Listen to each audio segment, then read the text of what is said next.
No more bad government in Nigeria. Nigeria what? The only media that have been consistent speaking against the bad government and for the purpose for reformers. Nigeria what? Yo!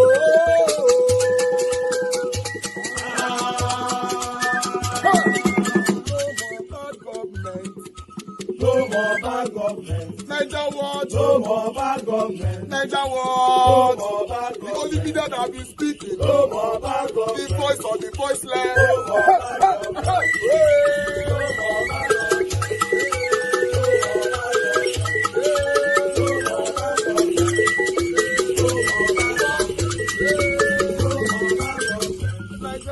No more bad government. For the poor. No more bad government. Nigeria what? No more bad government. Nigeria what be here? No more bad government. No more bad government. No more bad government. In Nigeria. No more bad government. No more bad government. No more bad government. The only media. No more bad government. The #1 media in Nigeria. No more bad government. That have been speaking against government. No more bad government. Nigeria what? No more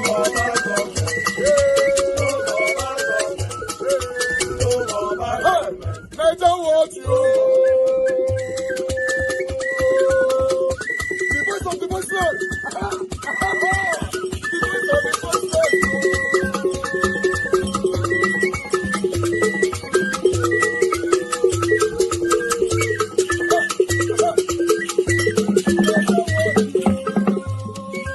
Voice for the voiceless. Voice for the voiceless. Nigeria what? Voice for the voiceless. Nigeria watch media. The only media that have been speaking against bad government. Being consistency since 1944. Voice for the voiceless. Voice for the voiceless. Umuwame. Voice for the voiceless. Umuwame. Voice for the voiceless. Voice for the voiceless.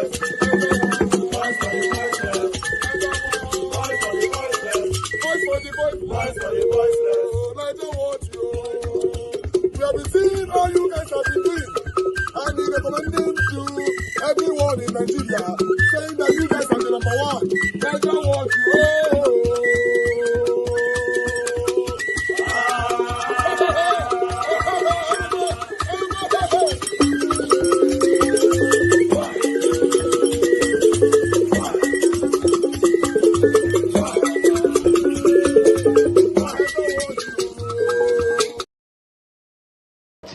Is serving as the University of Applied Sciences in Kashira in Kaduna State. Perhaps that's the only university they have in that entire region. So that I've spoken to, the highlights of some of our activities, last year, and quite a number of them. By the time we release our official report. Some of your critics will say, Mr. Olukayede, that you seem to have focused more on opposition figures. Your net was only able to catch, and your ego is blind to the opposition, is blind to those who are friends of the government, and rightly opened to those who are in the opposition. That is a perception for some of your critics. Yes, you have rightly said, for some of the critics, as it were. And Nigerians will know that EFCC has been a focused agency over the years. Before my appointment to this office, that has always been the rhythm, that has always been the music. But it's important for Nigerians to know tonight that both members of the ruling party and members of the opposition are being railed to court on a regular basis. And our statistics have shown. It's just a matter of Nigerians going to court and getting the statistics of some of the cases we have filed. A lot of people spoke in that manner, don't take time to carry out due diligence. Sorry to say so. They don't speak with facts and figures. Now, I'm giving you facts and figures. We have prominent members of the ruling party that have been taken to court, and you are a journalist, and you agree with me. We have more prominent members of the opposition party that we have taken to court. These are prominent people. In fact, there was a minister that we arraigned in court. A week after the arraignment, he went for a caucus meeting of the ruling party. A caucus meeting of the ruling party. It's a prominent member of the ruling party. Ordinarily, one Nigerians, if it were to be the real case, it being, drawn up by the critics, we didn't have how they got to do that. And so Nigeria should be fair to this commission. we've been able to, at the risk of our lives, do some of this, carry out some of these investigations and prosecution.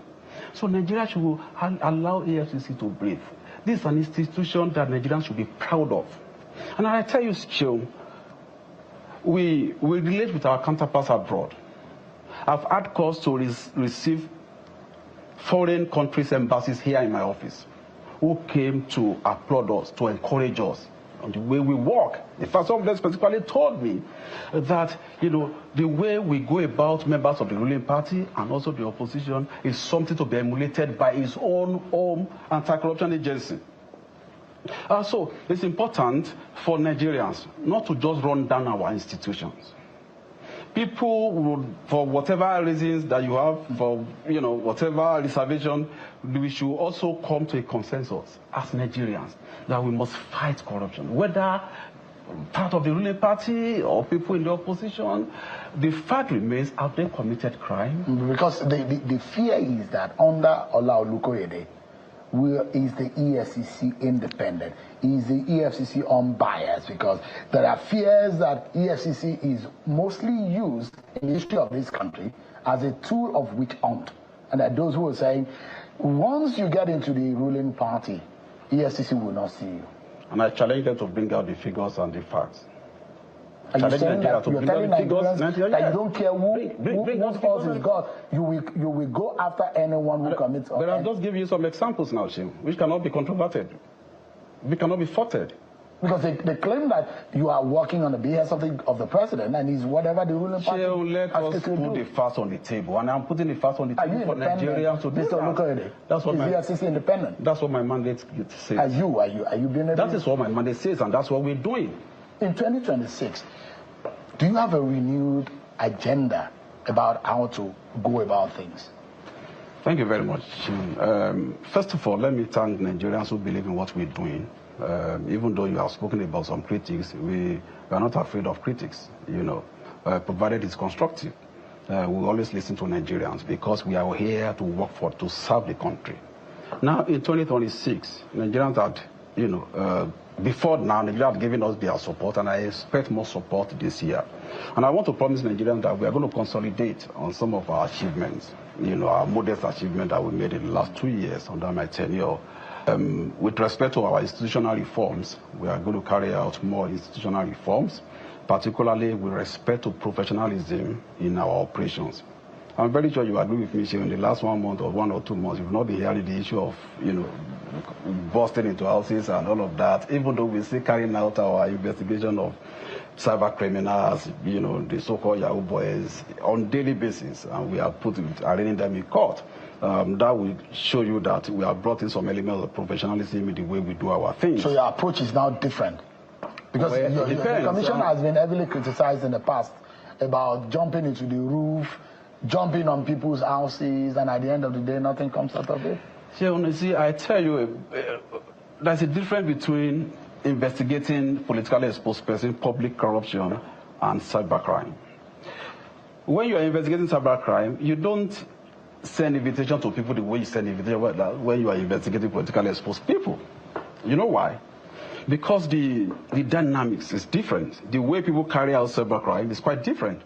Now, let me use the word commonly used by Nigerians, Yahoo boy. If you're a Yahoo boy, and we send an invitation to you to come, for interrogation or to clarify issues, before you get to us, all the equipment and items that you used to perpetrate your fraud, you have probably deleted or thrown out some of those things, throw them away. So that's why you bust? No. That's why we sting. We carry out our sting operations professionally.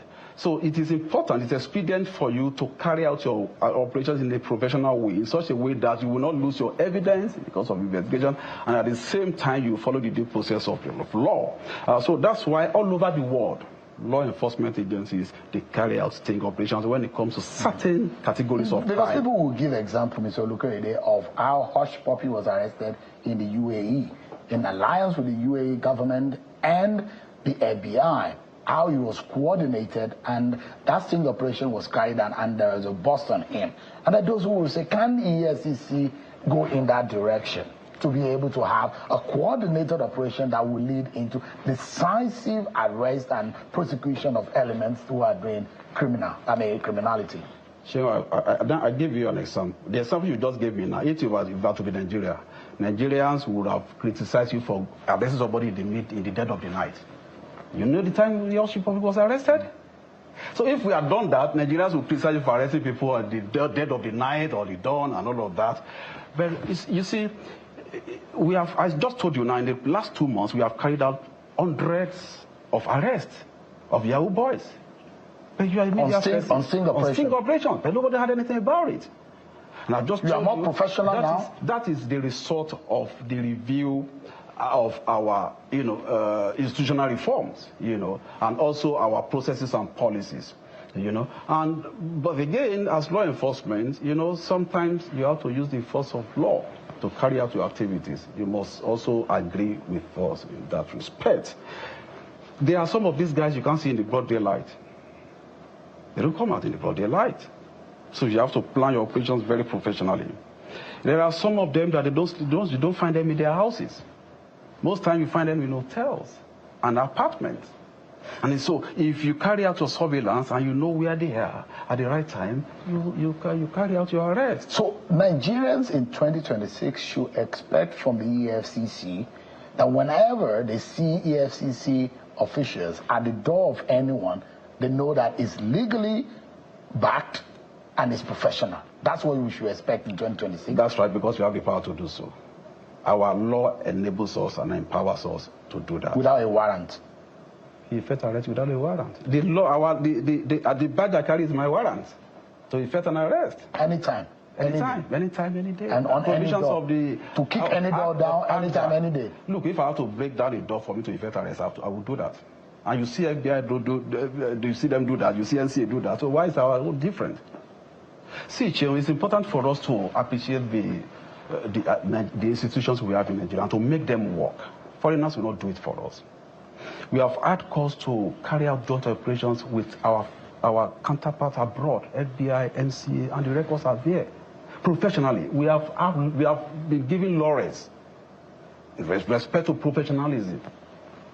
I, as a person, have been given from so many countries. I've had cause to receive the director of FBI in my office to acknowledge what we do here in this office. He came from America to acknowledge our work. So if foreigners acknowledge what we do, what about Nigerians? Why can't we allow these institutions to survive? If we have been complaining if corruption is our problems, look, nobody is perfect, and you are not going to get any perfect institution anywhere in the world. We have our shortcomings, but with our modest achievements, Nigerians should support us. Because this thing we do is for Nigeria. It's for the progress of this country. What is your ultimate agenda for 2026? To see financial crimes and corruption be perpetrated at a very reduced rate. And that's why I've introduced fraud risk assessment and control, driven by my preventive department upon my assumption of office. Now, in the last 1 year, that department has been able to drum up their activities. We've been able to monitor real-time capital budget, ministry department and agencies. We've been able to bring back to life some of the moribund projects that government has advanced money for. We've been able to recover money, and we've been able to arraign some of the contractors that refuse to execute these projects. And so we've been able to save the country some hundreds of billions of naira in the last 1 year. And this is money that would have been stolen and we'll be running after. And so prevention is very key.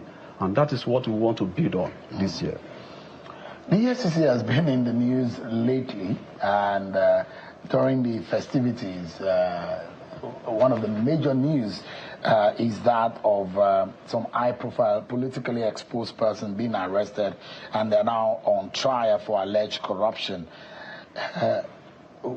Those who think that, what happened? Did the EFCC just wake up, or what really happened recently? The burst of new activities. Yeah, it's what we call the maturity of our investigation processes. I told you there are cases that you can be on for 2-3 years before it gets to maturity stage. And don't forget, I also promised Nigerians that some of those cases that seems as if EFCC had forgotten will be, brought back to life. So we're able to do some of those files, and we're able to, fight charges. And we were also able to bring to reality some of the activities that we started a couple of years ago. One of the things I promised Nigerians, in fact, in your last year interview, was that I will not be stampeded or be rushed into taking any case to court if I'm not personally convinced, as a lawyer who understands the elements of these offenses, that I've been able to put together my proof of evidence watertight. I will not be rushed to court. And so what we are now seeing is our ability to put some of this evidence together and to push them, to court. But more are coming. And I tell you, it takes a lot, to get to that stage. It takes a lot. Now, it's important for Nigerians to know that a case can take you 3, 4, 5 years to get to maturity stage. And being part of the system over the years, I've seen cases that were thrown out at the level of no case submission because the investigation was not diligent enough. So having seen all that, and now I'm here, I will not allow myself to be subjected to that kind of, that kind of, arrangement that will not make my cases see the light of the day. And we want to assure Nigerians, any case under my team, that we take to court, we rest assured that it's watertight. And I challenge Nigerians to go and check our proof of evidences in court. All cases we file in court, Nigerians have access to it. They can go and get the cities. But why sometimes do you come up with terrorism financing allegations? And at the end of the day, when you file the case substantively in court, those allegations don't surface on your charges. Can you give me an example, Shane? I mean, former Attorney General of the Federation has alleged persecution, and in fact there is an article written which seemed to have been able to establish the fact that in the early stages there were talks about terrorism financing. The governor of Bauchi State has also come out to say the minister of the FCT, Nyesom Wike, is using you and your office to persecute him. Similar song is being sung by Mr. Malami, the former Attorney General of the Federation, this is just mere persecution. At some point, there are allegations of terror financing, but they never come up in the charges. Let's take it one after the other. You spoke about the former Honorable Attorney General. There was never a time that EFCC said he was being tried or investigated for terrorism financing. I don't know where you got that from. See, people run to the media, to tell stories. Sometimes I myself, as the chairman of EFCC, I'm taken aback about some of the revelations with respect to our investigation I see in both print and electronic media, and particularly social media. And how are you doing? This is your first TV interview that you're granting, so thank you for giving us that access, and it's an honor to have you on the show this morning. But I just want to go quick into it, Harrison. Before this whole drama, a lot of people gave you a lot of accolades because they said you're doing what the police is afraid to do. You went into the bushes, you went into the places that people were afraid to go to. But all of a sudden, it took another turn, and we saw a lot of dragging on social media. We now got to see that people said, oh, Harrison is not telling the truth. Harrison is a criminal. Harrison is taking the money and using it for other things. But today, I want you to do more of the talking. I want you to explain the story. Okay. First, this is my first time coming on a TV to talk about this. And because for me, I said I won't talk about what truly happened in this last case that happened. But I'm going to share a little bit of what transpired. All right. For me, I was a volunteer. I was assisting the security agencies, the military, which can be verified as the State Brigade Asaba, military from State Brigade Asaba, and also local vigilantes to help them to fight insecurity. Because then I was an SSA to the governor, senior special assistant to the governor of Delta State on civil society. So at a point last year, the kidnapping issue in Delta around the Anacha Oshimili and Okwa and Ndokwa Aziz was something else. It was alarming. So I used my position as the SSA to the governor to reach out to government authorities. None of them was responding to me. So I went to the government house. I did a solo protest at the government house gate, calling on the state government to look into insecurity and fight insecurity. So Then I resigned my appointment as a SSA to the governor. So when I resigned, I was getting different stories of kidnapping in our communities. And what I was doing was to assist the victims, linking them to security agencies. Because there is no way I will bring them to the police or the military and they will not take action. And while we are doing that, I was also posting it on my page, creating awareness on my page. And people were giving me information and the rest of them. Now, the kidnappers, when they ask for ransom, they ask for bottled water, they ask for soft drinks, they ask for food items, they ask for power banks, they ask for different things like torchlight and the rest of them. They even ask for slippers and wear, then school bags. So I used to post this stuff on my page. A friend of mine reached out to me in South Korea and said, all this stuff these kidnappers are demanding. Why can't these security agencies, place stuffs on them, like chips or gadgets that can lead them to where these kidnappers are? So that was how we were able to devise a means, and then we were using it to catch this kidnapper. So I won't say much about it, but if you go to my post and if you call the 63 Brigade Asaba and to say, have Harrison assisted you guys in getting most of these kidnapped victims, rescue them, they will say yes, because they won't deny it, because I have a video, and thank God I was making a video of us, even while in the forest and while assisting them. And this was what I have done. I have never hidden my face anywhere about it. So I did a whole lot of jobs, and for like 4 months, kidnapping in Anecha Oshimili reduced. There was no kidnapping anymore. If you go to the streets of Anecha Farm local government area, Oshimili North, Anecha North, and ask them questions. Who assisted you guys to reduce kidnapping? Who and who? Exactly. My name will be mentioned. But Harrison, this is what we with did. all of this, where would you say that you went wrong? Because some of the allegations we see, are really strong allegations. We're going to go into some of the monies, at some points. But with you, because, you were known as a man with a lot of integrity. A lot of people backed you. A lot of social media activists backed you. A lot of actresses. A lot of media personnel were really backing you. Where do you think that as a person you went wrong? The job I did, like me going to the Awuchi in Edo State, I did no wrong. I can stand anywhere and say I did my job the way I would have done it, right? So the CSO, the chief of staff to the governor of Edo State, reached out to me. His name is Honorable Audu. Reached out to me and said he wanted me to assist them in Edo State. Before then, I've handled like 2 cases in Edo, Then I went to meet with him, and he now led me to meet with the governor. I met with the governor. I did my presentation. I told them this and these are what we use to capture these guys. All right. Harrison, are you there? Deploy it in Edo State. If we will get results, and they gave me a go ahead. And he asked me, said, how much will I pay you? I said, let us do 1 or 2 cases.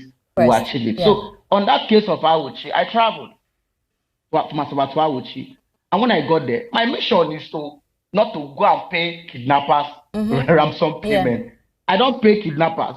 What they invited me to do was to work on the money. They are going to carry to the forest. That was why I was brought there, because initially they told me that the kidnappers demanded for 50 million, not 20 million. That it was because of their pleading. The kidnappers now told them that we are going to release only the woman. This was what they told me before I came into Awuchi. That with 20 million, they're going to release only the woman. This was what the kidnappers told them. Then they said because the woman was pregnant, they had to carry the 20 million naira to go and give the kidnappers. That was why I was invited to work on the money. And which I did. I worked on the money. They moved to the forest. They said they got there. The kidnappers did not count the money. The family member went for that journey, and my driver. Both of them met with the kidnappers. Kidnappers brought out the woman. They did not count the money to know if it's above 20 million or below 20 million. The boy came out from the forest and raised alarm that it was because of my making. That was the reason why the man was not released. Unfortunately, I now later knew that those guys, all of them were working for VDM. Yeah, we're definitely going to come to morning, the VDM issue. Yeah. so that was what transpired. Exactly. But before we even get to VDM, there's a particular woman that spoke about some 600,000 naira, which, according to you, Yes. you made a statement about it as well. Take me through that, because a lot of people said, that was a very little amount of money. So imagine smearing your name Yes. for that kind of amount. So just take me through this before we Yes. now even get to the genesis of this whole issue. All right. A girl reached out to me via Instagram DM. Her name is Sarah Sunday. She said her brother was held somewhere in Cross River State by a reverend father. He sent me videos of the boy. It was very, very bad. The boy's leg was rotten. Wow. That the reverend father refused to release the boy. I called the reverend father on the phone, added the girl on conference call, and the reverend father did not deny it. He said that he cannot release the boy because it wasn't the mother nor the sister that brought the boy to his house. It was the father. That without the father, he cannot release the boy. And that the father and the mother, they are having issues. So it was the father who brought the boy to him, and he cannot hand over the boy to anybody except the father. That was what transpired. So when I posted the boy's issue on my page, the lady reached out to me and said, please, I want to assist. Let us see how we can assist this boy. I said, fine. And she asked for my account number. He sent me 600,000 naira. Yeah. To travel to go and assist the young boy. And I said, okay, fine. So, and when I asked that period, the road from Delta to Calabar wasn't a good one. Yeah. So, on my own discretion, from the money she sent to me, I transferred about 30K transportation to the mother. The mother says she can travel to Cross River, that she needed transport, she don't have any money. I transferred the money to the mother. The mother traveled to the place. While I said, okay, fine, what I will do is that I will go, if I'm going to Calabar, I have to fly either Lagos or Abuja if I can get to Calabar. So let me get ticket to Abuja. Then from there, I can move to Calabar, which I did. I got a ticket going to Abuja. And when I got to Abuja, the mother called me and said, I was appreciating that the boy has been moved out from where he was before. Yeah. That they have moved him to another location. That the doctor, they have promised to start taking care of him because the matter is already everywhere on social media space. Yeah. That was what transpired. So the sister reached out to me, even on my message was appreciating me that the boy is now being. So why did they now come back and say that you're owing them the 600,000 naira? Good. I now reported back to the woman. The woman said no, that I must prosecute the man. I said no. The first priority is the boy's treatment. That's okay. Look at what I have passed through, going from Delta to Abuja because of this case. I have spent a lot of money. See what we will do. Let the boy get back, move with the mother back to Benue or anywhere. Get him treated. That if the boy's injury is not the reverend father's making. Yeah. He was sick, but he was not allowed to live. But currently the boy is getting medical treatment. The sister had to call someone to get a picture of the boy while he was receiving treatment, which I showed it to the woman. Yeah. I also updated on my social media page. The next thing again, she said I did not give her a accolade or a shout out on my page, my update, that I should refund her the money. I said, how will I refund the money? The money you have used for A and B. I have accounted to you. I gave her account of how the money went in. That was what transpired. Wow. She now said I'm going to refund her back the money. That was what happened between me and the woman with the 600,000 naira. Yeah. So she went to different blogs to reported me.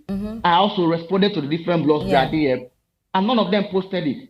So this issue now was what gave her. She now came out and said, Yeah. Yeah. So my team said, you see what? No. You see what? Refund her back the money. So I have to refund her back the money. Refunded her back the money. But now let's go into this main issue where, there have been speculations, which I'm sure in one or two places you've also said that you were set up just to tarnish your image. I wouldn't say that. People are saying that they are trying to back up their what they are saying with evidence. For me, what I know is that what is currently going on is something that ought not to be on the media. Because there's somebody in the forest who needs to be released, all right? Because the social media space, the kidnappers are also on the social media space watching what we are doing. So any accusation to anybody may put the man's life in danger. And I said, once this man is out, I'm going to speak more full details of what transpired, including the money that we worked on, everything that we did. I'm going to say it. But because of persons who are watching me, who may be in custody of the man, there are things I won't say on the social media. Yeah, but Harrison, I want to understand the role that VDM, because it was VDM that brought out this whole issue. Without VDM, probably would not have seen what happened. I want to know from you yourself, since we have you here, what role do you think that VDM played, and what was his motive? From day one, he was the one who brought it out to the social media space. Because the guys who were there in Auchi with me, they are all working for VDM. And you didn't know at that time that they were working for him? No, I didn't know at that time. It was when I got back that I saw the guy's video. I now saw a comment from people saying, this guy on VDM now one, and many of them too. So from what he posted was what the VDM was now posting on his page. All right. So because in Auchi, I told him, I said, if you make this thing public, why not wait till the man leave the custody before you can start? If you want to persecute me, you can, but I know I did my job. Why not wait? They couldn't wait. They started posting it on social media space. So VDM was the person who brought it out, who pushed that narrative on the social media space.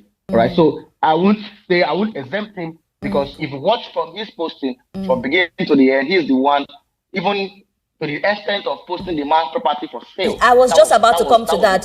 Exactly. We saw that he went ahead to say that the man is still in a very critical condition and the family is not selling the man's property. Is that true? Harrison, would you confirm that that is true? I wouldn't know if the man is in critical. I wouldn't know if the man is in a critical condition. No, I mean the property, the selling of the man's property, that the family reached out that they need to now sell the property. That's true. A friend reached out to them, a friend of mine reached out to them and said, the woman, the wife of the man reached out to a friend, somebody who is close to me, and said, the kidnappers reached out. They are demanding for so stuff. Can you people assist us? And the man was angry and said, because the man already advised them before now, at the police, that keeping Harrison in the cell is not going to resolve this matter. The Harrison can assist you guys in getting this guy out. Because while I was in the station, what went to the bush was still showing us the exact location where these guys are. But the police refused to act on it. So okay, the police didn't want to act on it, but they knew where the location was. They refused to. Yes. So what would be the reason for that? I don't know. But the police was just hammering on prosecuting me for God knows. I don't know. Even till now, I'm yet to understand why they were so much. I believe because of my years of advocacy on police brutality and extortion. Maybe that's the reason why. All right. So the man reached out to them and said, the woman reached out to them. The woman reached out to the man and said that they wanted assistance. The man said, Harrison's name has been destroyed on social media space. We only came to him. And they also acknowledged the family of the man and the woman acknowledged that I only came to assist them. Okay, fine. How will you assist? And the man told them, fine, this man's name has been destroyed on social media. You people have to, after he rendered assistance, you people have to still go back to the media and tell them the role I played in this whole matter. And the woman was recording every conversation she had with the man, which they sent to VDM, and VDM posted it. So imagine the kidnappers listening to that conversation. To such things. What will happen? But Harrison, I also know that a 20 million was involved in this whole thing. Where did that 20 million actually go to? Yes. Yeah, Harrison, can you hear me? It went to the kidnappers. Did you give it to them directly? Yes, I can hear you. Did you give it to them directly? No, I don't pay ransom to kidnappers. The family went in and gave the money to the kidnappers. So the family met with the kidnappers? Yes, the kidnappers, they is give and take. They don't drop it somewhere and move. No, you bring the money and give them in their legs while they are there with you. They will confirm the money and then you move. They release the person and give to you. But on this one, the money was not counted to know if it's below 20 million or above 20 million. This is the point you must note. This is the point. The money was not counted to know if it's above 20 million or below 20 million. But what went into that forest was 20 million 20 naira. million. Was 20 million naira went into that forest. Yes, that was what went into that forest. But you know, right about now. So, but there are things involved which I cannot say now. Exactly. Yes, I get you. Yeah. Yeah. So, but what went into that forest was 20 million naira went into that forest. And again, please, that man was not kidnapped alone and the wife. Another family were kidnapped too. A man and the wife was kidnapped. The man also is currently there with the man. The man family brought 20 million naira to the same kidnapper. The kidnappers took that money and they not also release that man too. So it's not just this man in that forest now. So now it's not just the man in the forest. Actually, there's another man in the forest as well. No, there's another man in the forest. The man was kidnapped with the wife and then a little child. The kidnappers noticed that the child was crying. They released the wife and the child to go. Yeah. They held the man. That man, the family also came to pay money, 20 million naira. They took the money that same day, that same night. But Harrison, with this whole thing, I'm worried that, you know, these families, you are saying that these families go and they see these kidnappers one-on-one. You know, I'm worried that if they know where they are, they see them, you know, that's very scary. Anything could have happened to these families. Why didn't the police take charge at any point of all of this? They have opportunity to have strike them. They have big opportunity. So the police had the opportunity to strike them? They had the opportunity. They said that my method was outdated. That was what they gave. I said no. I gave them videos and pictures of the recoveries we've made. Yeah.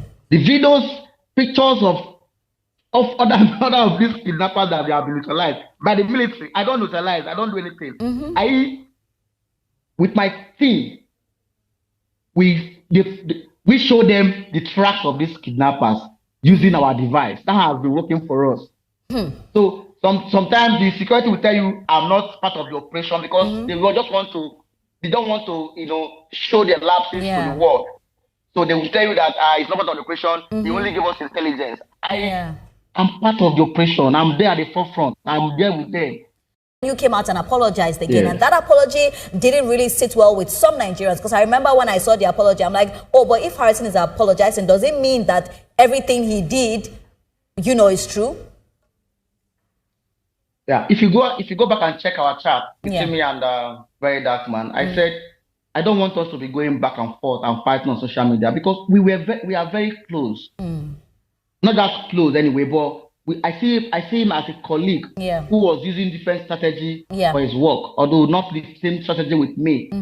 I have seen him advocated against police brutality. I have seen him assisted people, a whole lot of people. You know, I see him. You don't think he's jealous of you in any way? You don't think he was jealous of you in any way and tried to bring you down? So at a point, people were comparing both of us on the media space. The support was going, the accolade was going towards me.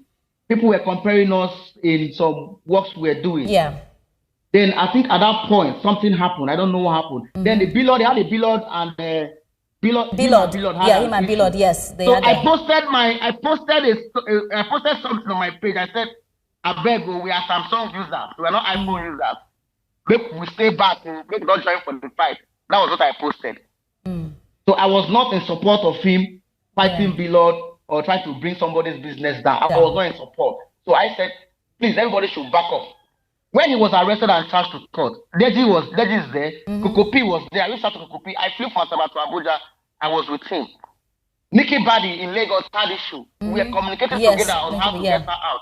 I was in Lagos. He was communicating with me. We got to get out from the police cell and also from the prison custody. Yeah. When Fish Magnet died, he went to Oka. I joined him in Oka for advocacy. So for the police to arrest those who killed Fish Magnet. Yeah, Fish Magnet, yeah. When he was in South Africa or Germany or where, I reached out to him via DM. I said, bro, I have a program on this insecurity. Please, when you come in, I wanted to invite you. He said when he come in, he will reach out to me. So there was a communication between us. So when this thing happened, I expected him to have hear my own side of the story. Then if it doesn't go well with you, go out and blow it out. But he didn't reach out to me. Now he now told the public that he initiated my arrest. He did not arrest me anywhere. The chief of staff invited me to the government to Edo State. I drove from Asaba to Edo. I met with him. He now said, go and meet the CP for a meeting. I met with the CP. CP said, okay, fine, make your statement, which I made. After the statement, they said I have to be here while they investigate. I said, there's no problem. The next day, they obtained a 14-day remand order to keep me in the cell. 14 days, they are supposed to tell the court they are done with the investigation. The decision was not concluded. My lawyer applied for bail, and I was granted bail. But So, Harrison, quick one. Initiate my Would you say anywhere. that with everything, and this is just a direct question, you would say that you are innocent of everything? Would you say that you're innocent of everything that has been thrown? If it's the debt I owe in the past, I'm not innocent because my business crashed.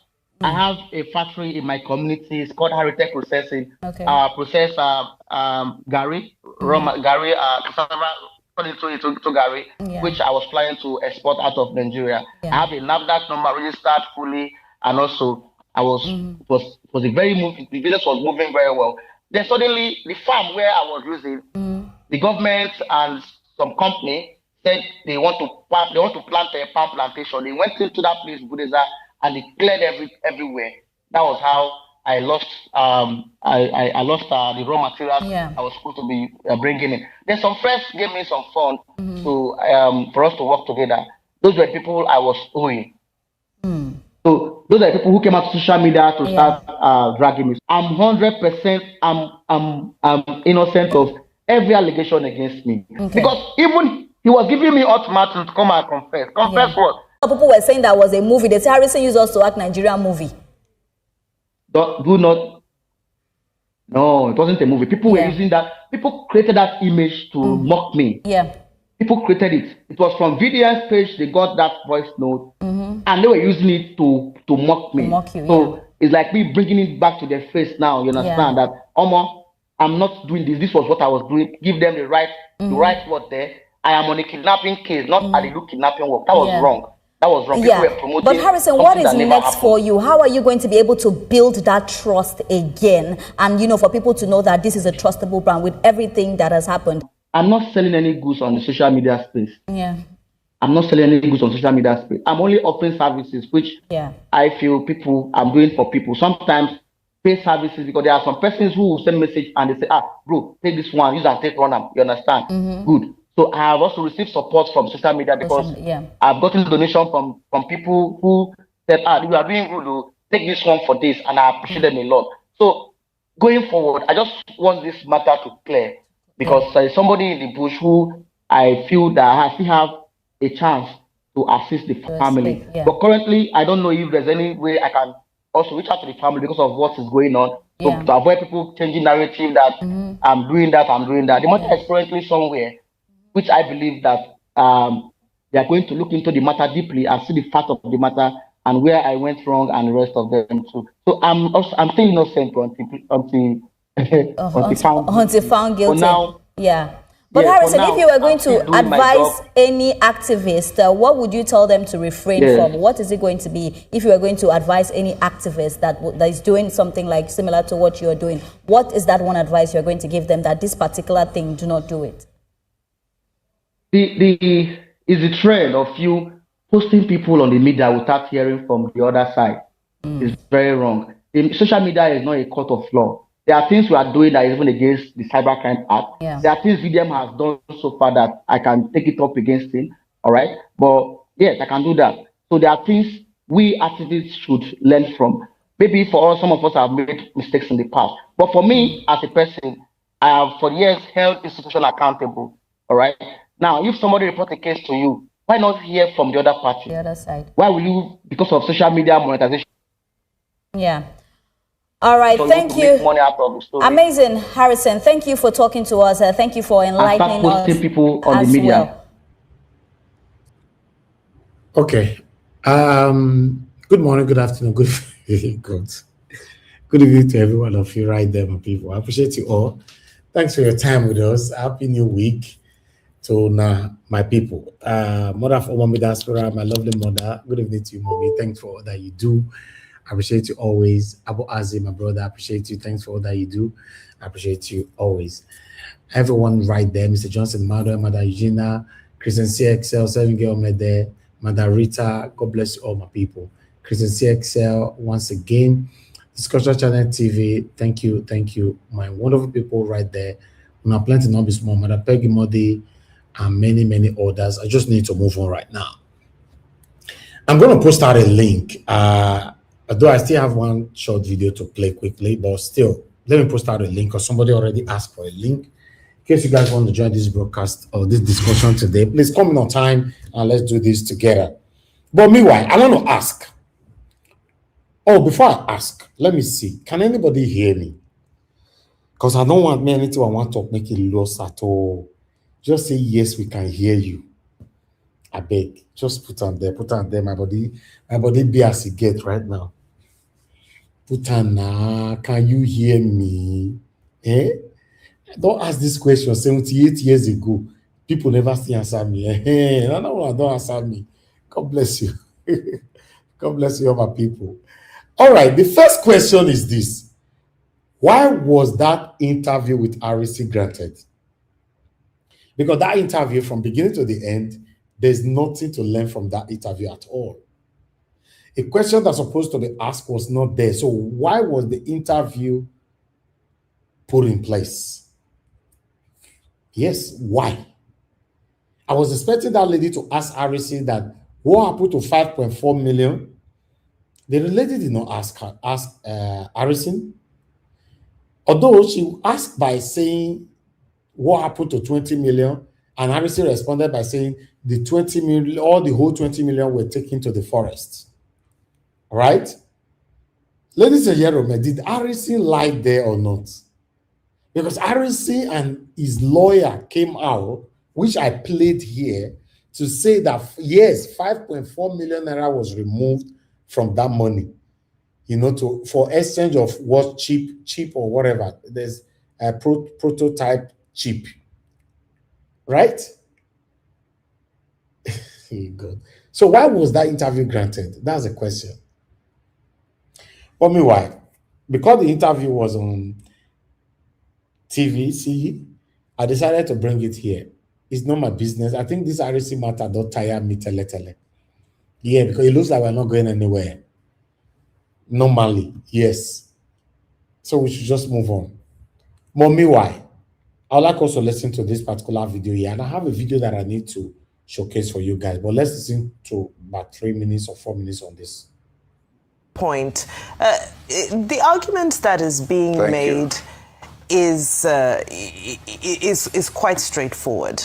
I was in Enugu towards the end of last year when the governor decamped to APC, and the feeling on the ground, just from ordinary people on the streets, is that they were saying that, well, the governor can go where he likes, but we are obedient. That was the sense that I got from the few young people that I had an opportunity to speak to. And they were saying that all these movements are elite movements, politicians, playing strategic games. They don't necessarily reflect the will of the people. However, time and time again, we've continued to emphasize and unpack the role of federal might. You've already spoken about some incumbent governors who are unable to succeed even with the power of incumbency. But this time around, we see a more concentrated use of what we might call federal might to try and sweep the Southeast, even though it was a landslide for Peter Obi in 2023. What impact do you think this shifting of governors, shifting allegiance to align with the federal might will make? Is it impossible that it will have an impact? And is the Peter Obi factor of 2023, does it still have the same impact and the same euphoria that it carried just 3 years ago? Well, 2 reasons I will give you, Zainab. Number one is that APC... Can you hear me? Yes, go ahead. Vimbaye is my name. Okay. Okay, Vimbaye, sorry, I'm sorry. I pronounced it wrongly. Now, if you go to Enugu State, let me start from where I come from. APC has not been a popular party in our state. PDP was. And before the 2023 election, PDP had won all the councillorship elections in our state since the party was formed. all the local government chambership election, all the state assembly elections, all the House of Representatives elections, all the senatorial elections, all the governorship elections, and has cast majority votes for every presidential candidate of PDP in Nigeria. That was how powerful PDP was in Enugu State. But come 2023, and ADC, APC had a candidate for governorship in our state. The candidate in the entire state scored 14,000 votes. That was how unpopular it was. And it was not helped by the tsunami, that even that popularity that PDP had was swept over by the obedient tsunami. You know, and I can tell you, what you found on the streets at that time is even stronger today. People cannot find justification why important politicians are declaring for APC. Okay. If they can, they will join freely, happily. Okay. But in spite of what appears that APC is now a behemoth, unchallengeable, with federal might, with incumbency in third world politics, people are still anxious to do what they have to do to salvage their country, to have a better life for themselves and their children, and for posterity of Nigeria. Okay, sir. Good to see you. Happy New Year, sir. 2 questions quickly. Number 1. Thank you. Do these leaders that put themselves together and say they are speaking for the people of the Southeast, that they're endorsing President Tinubu, do they represent the hopes, aspirations, and yearnings of the people of the Southeast? That's question number 1. Question number 2, no matter how great plans are, as long as the new electoral laws and electoral reforms are not put in place, the 2027 election might even be worse than the 2023 elections. And that's a prediction. What's your take on that? 2 questions, sir. Thank you, Rufai. Now, on the first question, let me emphasize again and again, any governor that is doing well in the Southeast, and we usually single out Enugu Governor Peter Mbah and Alex Uti of Abia State, any governor that is doing well, under normal circumstances and with a free and fair election, will normally get a second term. That is what you get by doing well. And if you don't do well, you are voted out. So the governors that are doing well, we believe they may have a second chance. But when it comes to the presidential election, I doubt that those people that will vote in their governor that is doing well will vote in APC presidential candidates. Because when it comes to that, these our leaders are not speaking the mind of our people. I can tell you that for certain. And it is an information you can gather on the streets, in the marketplace, anywhere you go. That is the natural feeling of the people. Unfortunately, since APC was formed, in the Southeast, it has never taken root. It has been seen as the government or the party that singles out the Southeast for oppression. 8 years of Buhari was quite difficult for our people. And the 2.5 years of Tinubu is even more difficult for our people. So naturally, they don't gravitate towards APC. Our leaders may go there for reasons best known to them, but I can tell you they're not speaking for the general public. Now, when it comes to the second question, It is a matter for all of us, both to put pressure on the National Assembly to make sure that the electoral reforms that will come out in the new bill meets our expectations, and that in the implementation, we will all open our eyes and defend our votes according to the Constitution and the electoral laws. Absolutely. Nobody is going to come to do it for us from outer space. It is us, Nigerians, that can make sure that this happens.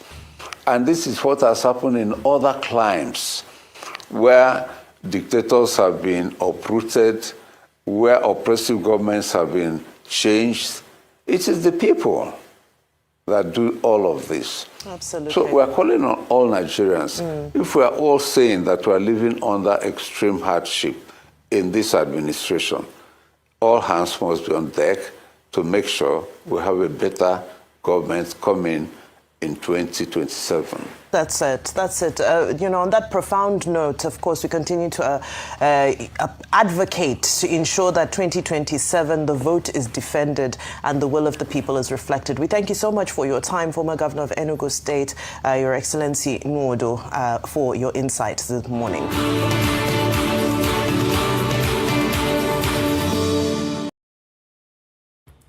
All right.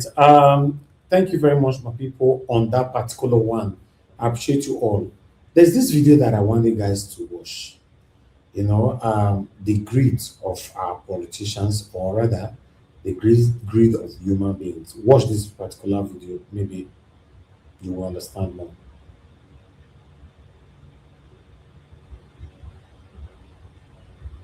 So subscribers, you're welcome back again on this platform where we tell you undiluted truth. Nigerians, Wike is in the news again. This time, what I saw is enough to provoke revolution in Nigeria. It is not about Wike and the senator he went to visit and take a tour of his house. It's about the Nigerian political class as a whole. Take a look at the mansion erected by one of your political leaders in Rivers State.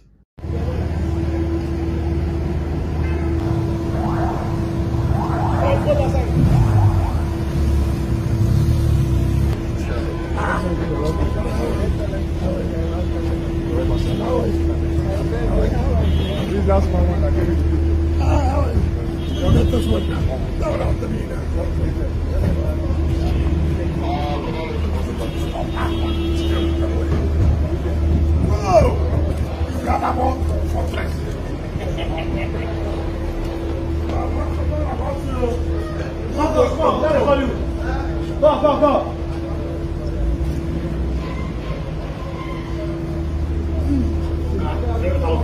This is a fortress.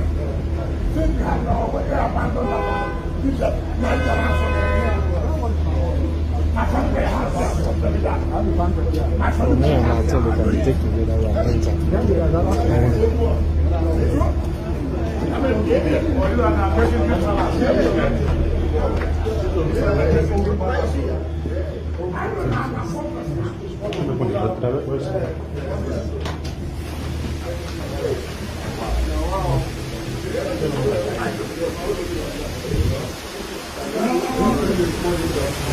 Hey, come on, show.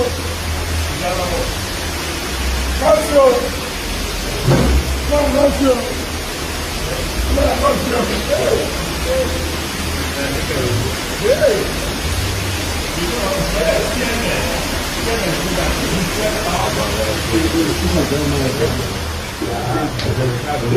This is it.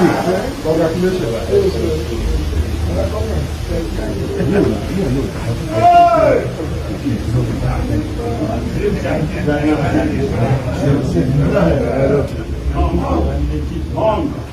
I'm coming.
It has gotten to a level now that our politicians are now rubbing it on our faces that go to hell, you can't do anything. Yes, normally in a country that works, a politician owns this house. How? Where did you get the money from? But if you talk now, you see there are people who come in to say, oh, Niger was, what are you talking about? The man was rich already before. Listen, we're in trouble in Nigeria. We're not going anywhere. Politicians celebrate themselves. They fight for themselves. They are not there for you. They are not there for me. They are there for themselves. When I see the house, right? Let me forward. Just see. And his fellow politicians came in to celebrate with him. A senator. Now you see why these people bite human being just to get a political position. You see why they show high level of desperation. You know, high level of desperation just to get a political office. Yes. Because normally we should be asking ourselves, how come politicians, they shoot gun, they do everything just to become either a senator, a governor, a president? Then you begin to ask yourself, why? In another country, they are not doing that. Many other developed countries, they don't do that. Now only Nigeria, because they know what they will be earning if they get to that position. They're in trouble. Big trouble.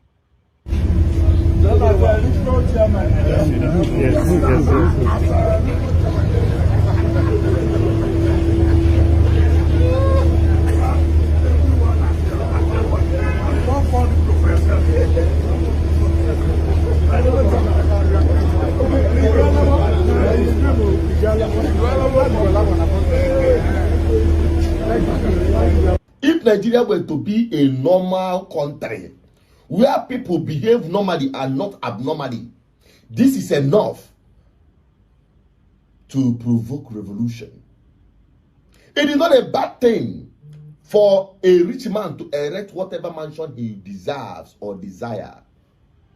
But in a country where people are subjected to abject poverty, living in penury, your politicians, many of them who could not show any tangible means of production or productivity that gives them the amount of money they are spending.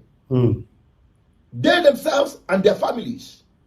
This is not the first time we're seeing it, but Nigerians have always continued to adjust to bad governance and praying and waiting for their own opportunity to steal. And that is why this cannot be a thing of concern to many Nigerians. Yes. But I tell you, you will continue being victims. They're going to come for just like he's carrying the entire constituency money in his belly. Chai. Go and look, you can push the man properly. I'm not talking about him particularly, but your political class. Go and you can push their financial status, the amount of wealth they are displaying, and put it side by side with their professional, their business, and personal lives. If they could afford such. If not for diversion of public fund, they couldn't amass that very primitive wealth.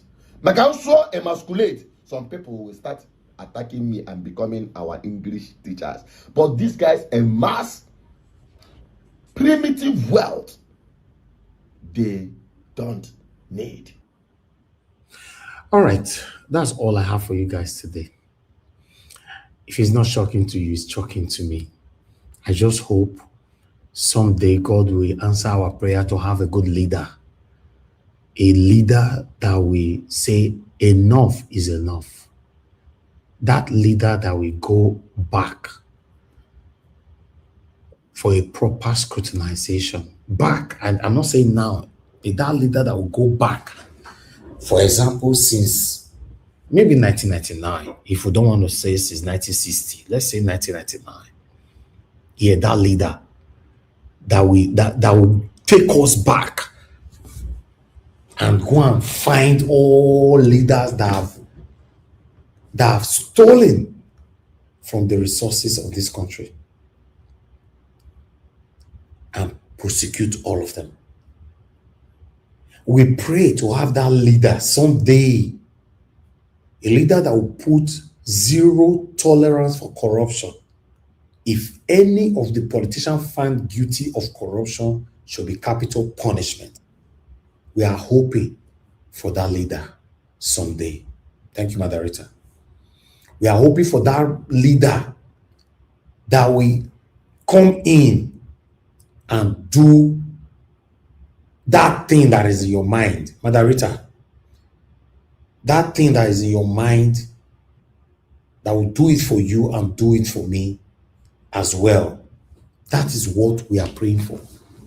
I'm not looking for a leader. That's why I told you guys that someone like me might easily start criticizing Peter Obi, immediately become my president. For me, I'm very impatient. I'm very, very impatient. I'm sorry. I don't want anybody to come tell me, maybe after one leader have been 1 year in office, 1 year, satanic followers will not come here. Oh, it's just ordinary 1 year now. You think Nigeria is easy to fix? Be patient. You think Nigeria is easy? We rise. They don't oppose anybody who they criticize Tinubu for 1 year, first 1 year in office. So don't worry. I pray, may God help me.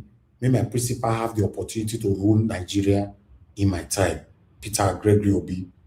When that kind of criticism, scrutinization, calling out your principal start happening on this platform, you will not see all those satanic people that have been here. Many of them wearing masks. They will not come. Mr. Elvis, what is all this? Only 1 year. Now it's where Nigeria, only 1 year. They will not forget that the same Peter Obi told you and I that you shouldn't get into office first before knowing what you want to do. You should be prepared. My people, Peter Obi don't talk about, never talk about that. You should already know why you are going for that position. Because for me, like I told you guys, I'm very, very impatient. Because Nigeria is too backward to the extent that you will not be giving. Just like somebody came here the other day, were criticizing the satanic current governor of Edo State, satanic Model Bebolo. 1 year followers of his came here to say it's just only 8 months in office. Just imagine that statement. Just imagine if you remove 8 months from the 4 years where you want to do, how many can remain? So make una get out for mind though. Now make me the remind una now because me I go say I go sabi una when you reach that time. Because I know many of us on this platform or social media are very hypocritical. Yes, when it is sweet, you did there. When you don't come to it say it don't bitter, it don't sour, you consider they vex unnecessarily.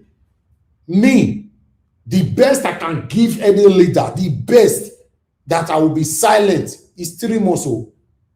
That's the best. Even that 3 months big, but I'll just say make I by pretend. Immediately don't use 1 day past 3 months. My body don't dey hot, I don't dey call you out. And you will go come here and say, where did they happen? That you'll be blocked and be watching me from your living room, but you don't have opportunity to contribute to this platform again till you die. Because these same people are the problem we have in Nigeria, not even our leaders. The people that will be insulting you when you call out our leaders to do the right thing. See, at those states now, kidnapping is not a lucrative business in my state. They are, in fact, look what is currently happening in my state. The same satanic people that were accusing me here, and it's just only 8 months of people are being happy. And where are they now? I will say the fee help me go cash their mama and their papa, make kidnapper demand 1 billion naira from them. Maybe then, because when they catch other people's children, they are not interested. It's none of their business. Now, until you catch their papa, catch their mama, now then they go consign them. I'm hoping, I'm wishing, I'm craving for that leader someday that we come in. He will not look any face. He will not look at age. Say, because say, this same man don't thief money, tele, but because say, he's now 80 years or 90 years. Say, well, you forget time, we move on. That's why Nigeria is not moving anywhere. Yes, in the UK, I've watched a documentary of a man who raped somebody at the age of 22. Mr. Evans, sorry. Yes. Mr. Evans, sorry, good evening. The leader, what would they find? Now, the one will be say, whether they don't die, or tell it. They are children, then they are alive. Now they inherit our they inherit our what they call patrimony. They can go and get it for their children. But yes, that's what I support you 100% of that. That's what we are looking for, even though they don't die. You know, there's a documentary that I've watched, so many ones, but I just want to make a reference to this particular one in the UK. A man who raped person at the age of 24 at that time. They can't finally catch him at the age of 89 years, worse 1 year to 90 years. You know, UK government sentenced him to death, to life imprisonment, I mean. They sentenced him. Say, even though now 1 year remain for your age, for your life, make you die, go die for prison. But for Nigeria, you go see our people for here, they say, hey, you don't have respect for elders. He's an elderly man now. Regardless of what, you are so mean. And so they tell me for here, face to face. I was talking about the kind of leader that I want, the kind of decision my leader would take, how my leader, I wish I can have that kind of leader that will slaughter any leaders that have stolen our money before in the past. The next day I hear from the person, you are so mean. How can you be saying, that's mean? I say, ew. Salobo, how did we get here? Because they are not aware that the reason why their life is backward today is because some group of people have decided to be stealing our money and, sharing it amongst themselves. That's the kind of leader we want. Yes, we are looking for a leader that will go back. I'm not looking for a leader that will come in to say, I want to forget the past. Let me face the future or now. No. I make when my principal talk, and yes, I know when I talk to 2023 till now. I said I don't want to talk for that matter because maybe get the reason why my principal talk that statement because he just want to get into office first. So I can't judge him yet. But let's assume say don't get there and so it really happen. Then you go hear words from my mouth. Mama, you let them get there first. So best way to do something in the past, make we forget them, right? We're in trouble.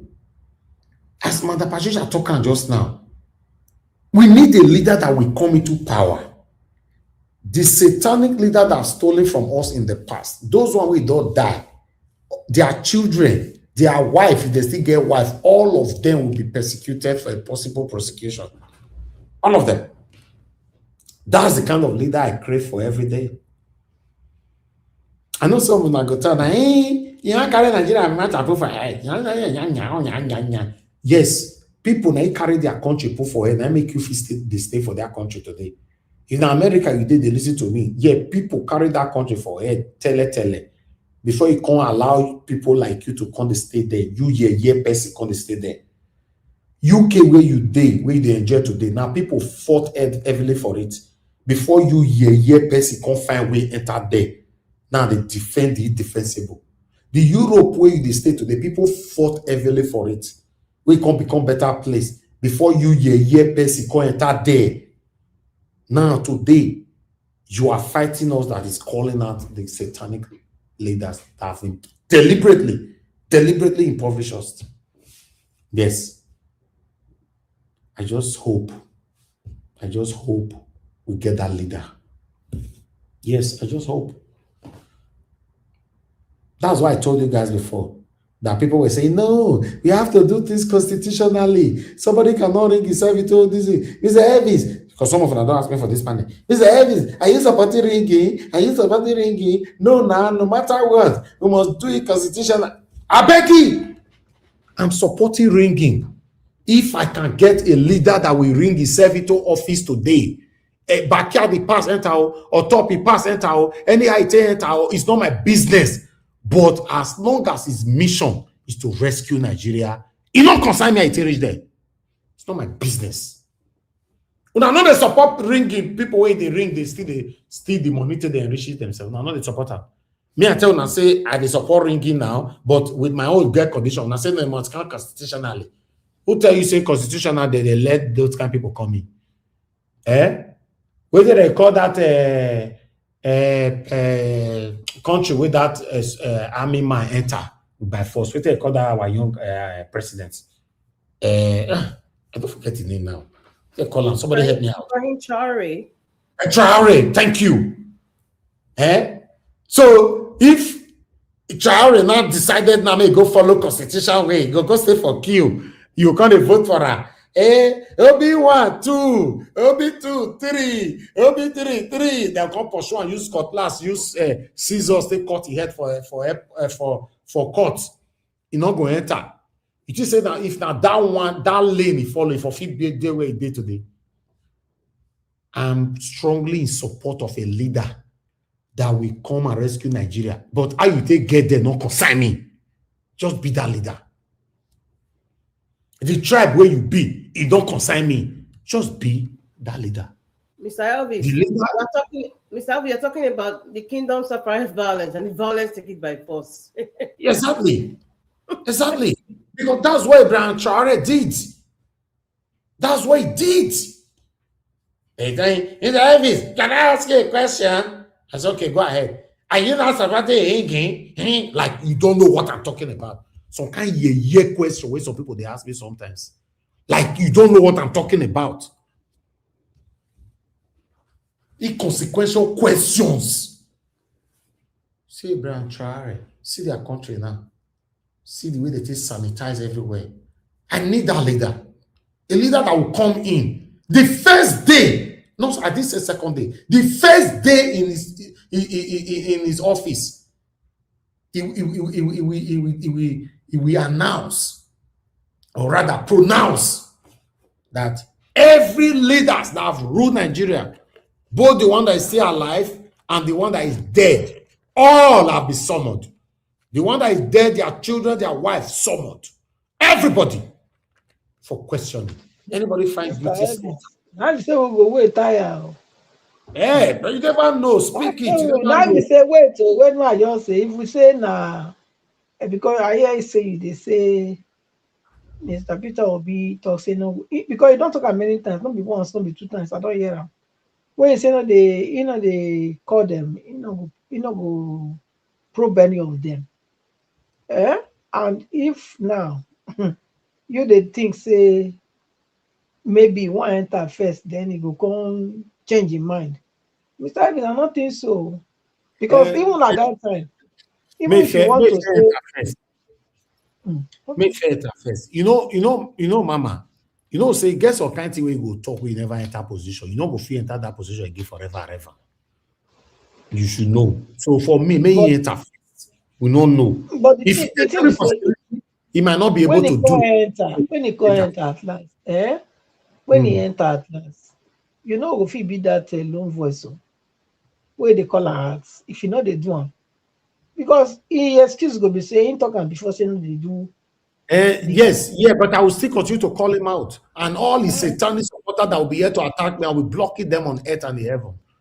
They did it to me in Obaseki. Yes, that's not a problem. I supported Obaseki second time in office, and I noticed he was satanic for the first 3 months or so. Then I continued to call him out till he left office. Simple.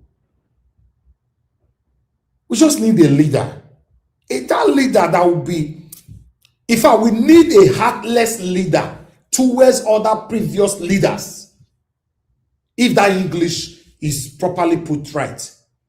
We need a heartless leader. Heartless leader. Not towards the people, but towards previous leaders before he came into office. A leader that will pass a bill. Not be say we'll come we'll go submit one document for his House of Representatives, House of Assembly. You will not be waiting. They will not decide to frustrate you. They not go sign out. No, we need a leader that would. In fact, a leader that will just call me like Abash at that time. Dissolve all these people first. Just dissolve everything and be taking decision in your living room. Oh God, you people are not getting it. Make your response not go create trouble. What we need in Nigeria is a leader that will dissolve every institution. Every institution in capital letter, dissolve all of them. For the first 6 months, take decision in your living room. Every decision will be taken from your living room. Everything else will be put on hold. For the first 6 months, now slaughtering. I know so what the talk is not allowed. Not they allow. That's what we need. That's the leader we need. Because these people don't do us.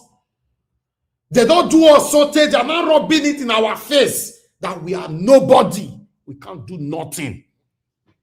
That's what they are doing to us now. They are rubbing it in our faces. Say, go to hell. That's why you can see people like Wike can come on grant a press conference and be vibrating. Be vibrating. It's crazy. We need a leader. But I just hope that leader comes in my time by God's grace. Even though I don't old, but God make it not come from my back. I want to make it come, make I witness him. That is the joy. I'm not doing this what I'm doing here for anybody to give me money or one politician to call me behind to say, take this money, my son, or whatever. To hell with you, that politician. Yes, any food, any politician in Nigeria today, from councillor to president, any food they eat, I can afford it. Any drink they buy, I can afford it. So I will never reduce myself for any politician to give me a peanut. Maybe to you, it might not be a peanut, but for me, to give me a peanut to say, I'll not come here and be telling people, actually, no. I'm different, my people. You just need to be close to me to understand what I'm saying. I'm too different. And in case you are not still aware, you are not aware. Many of these politicians, despite they don't thief money, thief this, that, many of them, they don't get that bad like that. If we have to do comparison, if we are not turn out to bragging now, they don't get them. They don't. That's why I say they're thief. One politician can't give me money. I can't come here and I can't tell the same people that have built for more than a decade. I'll not be saying actually. Don't not be asking me direct questions. I'll not be saying, my brother, this matter not gonna let me talk. Put anybody who said a matter or any matter, put it to him. You know, if he talk, put, you know that these guys have been compromised. You will say, this matter, the way I heard they look and so my brother. I don't know what I want to talk, put, but more you're living for God. Then you know they have the compromise. Simple. Simple. I need a leader in my time to have a fixed day, like every last Saturday of every month. Wait until they slaughter these people. Every last Saturday of every month, though they put them for television. There's nothing they do it before. So what are you going to tell me now? You want to tell me now? Say, nah, it's not lying. They don't do it before. During the time of the money, they know they do it. Who all of us go they wait after they tie them for drum. We are not seeing at that time. We know they wash them. Why now? When I say it's not prohibited, we need a leader that will bring it back. Say every Saturday of every month, every last Saturday of every month, by 12 in the midnight, probably the children don't sleep. You go enter, you go enter one, they'll create one particular channel for them. You know, they slaughter them. Because these people, they are heartless. If my papa, my own father, at that time, that leader we emerged, and my father was guilty in the past, slaughter him. Simple. Slaughter him. If my mama was guilty at that time of this scrutinization, bring her out. Slaughter her. I will wash it. I will cry for the time where it be my mama, where it be my papa, but go. You need to go for this country to work. You need to go. I talked one time for you, say, if your child is part of the problem of Nigeria, and they say you should sign for your child to be slaughtered, I can't say yes, I go sign. Some of them say, no, for comment section. All these year people. Mr. Naja was, regardless of, you can't do that. They say, train a child the way you want them to be, in case if they grow, they will not depart from it. I mean, not be so they talk am. Not be so they talk am. So the same child that I brought up, say, this is what daddy want from you. Then you got to the age of adult. You now started doing something different from how I brought you up. You say, make I not sign that document, make they slaughter you. Or more, I could sign them. If I dey talk now, some people fit say, nah, today guys they don't know me. You can never judge me by the sins of my father. You can never judge me by the sins of my mother. Judge me, Elvis Oni Edigin, by my own sin.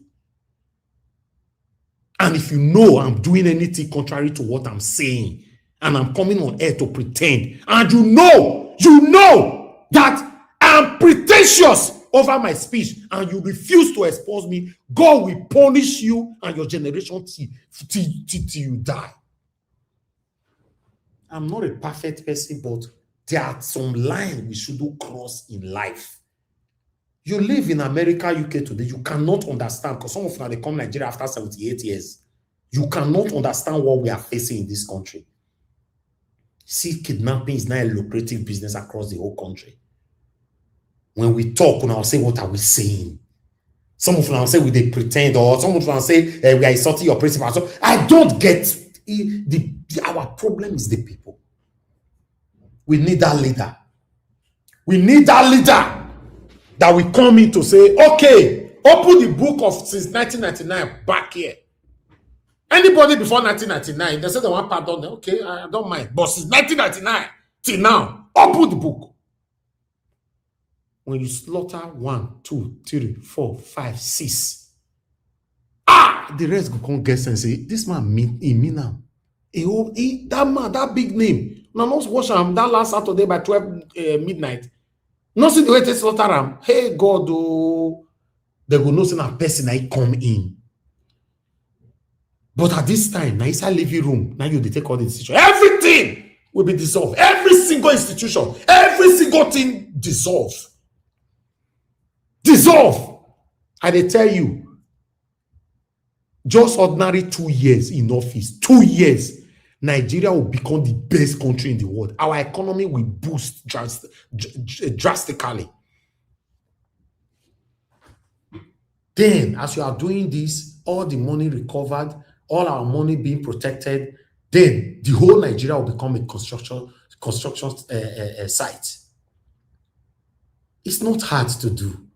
I was telling somebody the other day, I said, if I ever have opportunity, if I dream one day to say I want to run for politics, I wake up, me, I don't like politics. So I want to have my peace, I want to enjoy my wealth, I want to enjoy what I've labored for.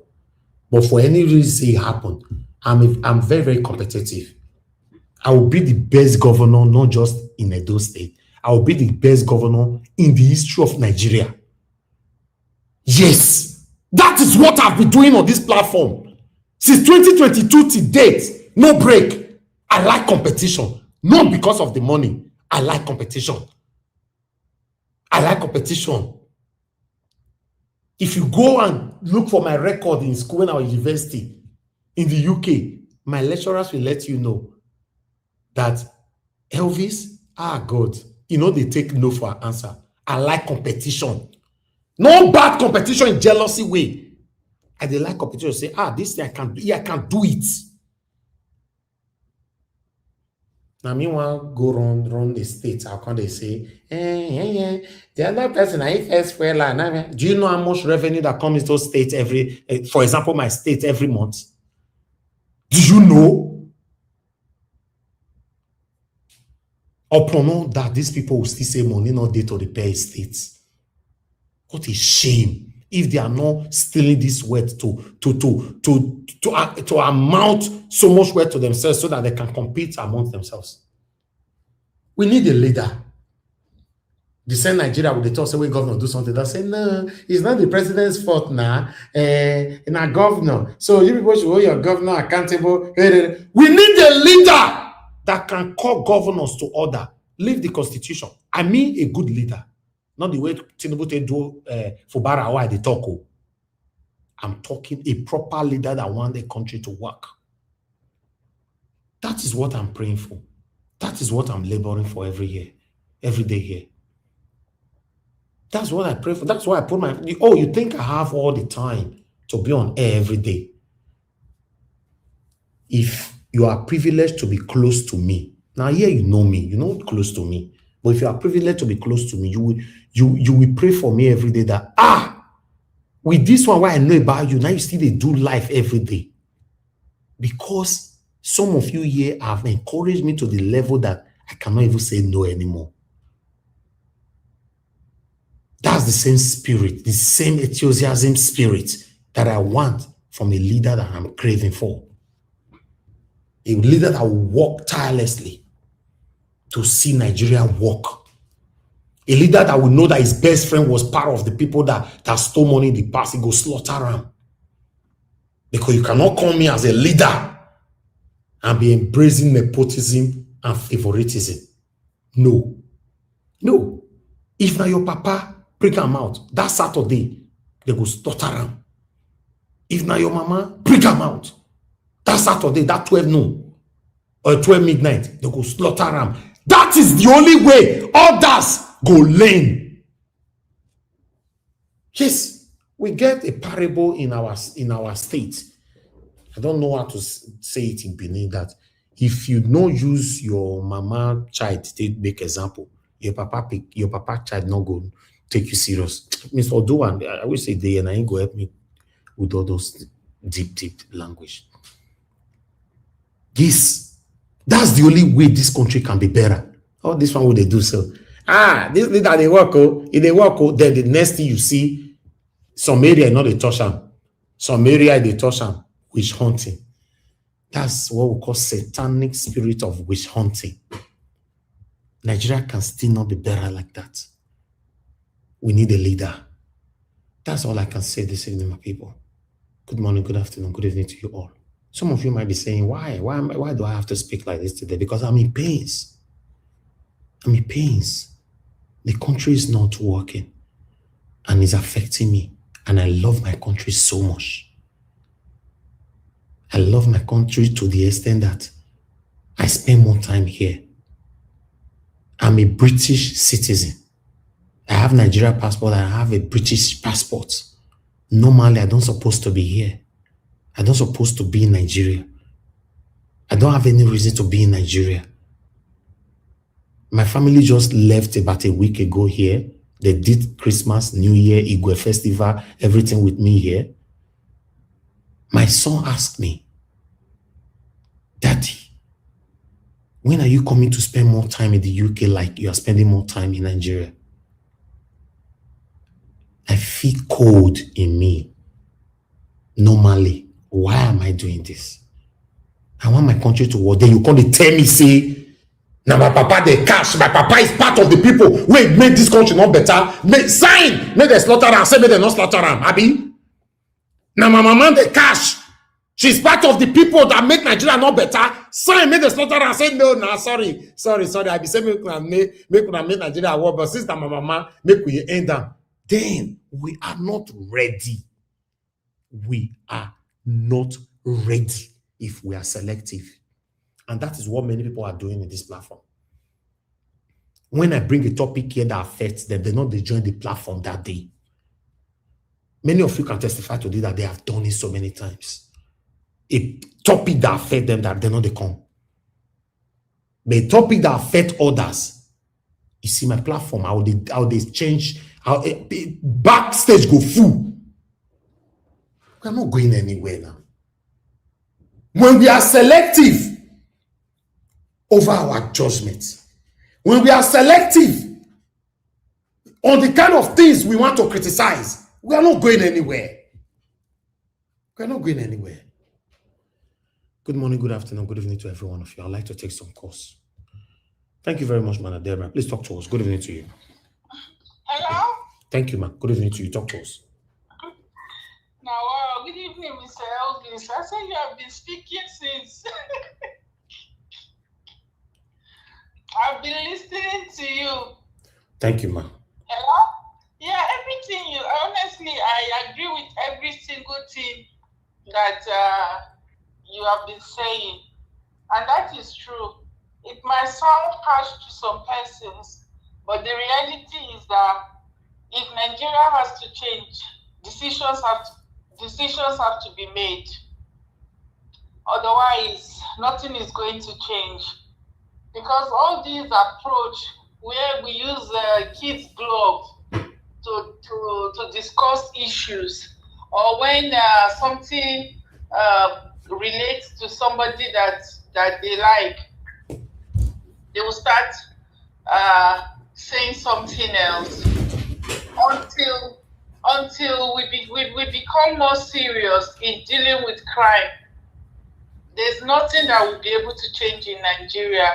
So I agree with you 100%. If we continue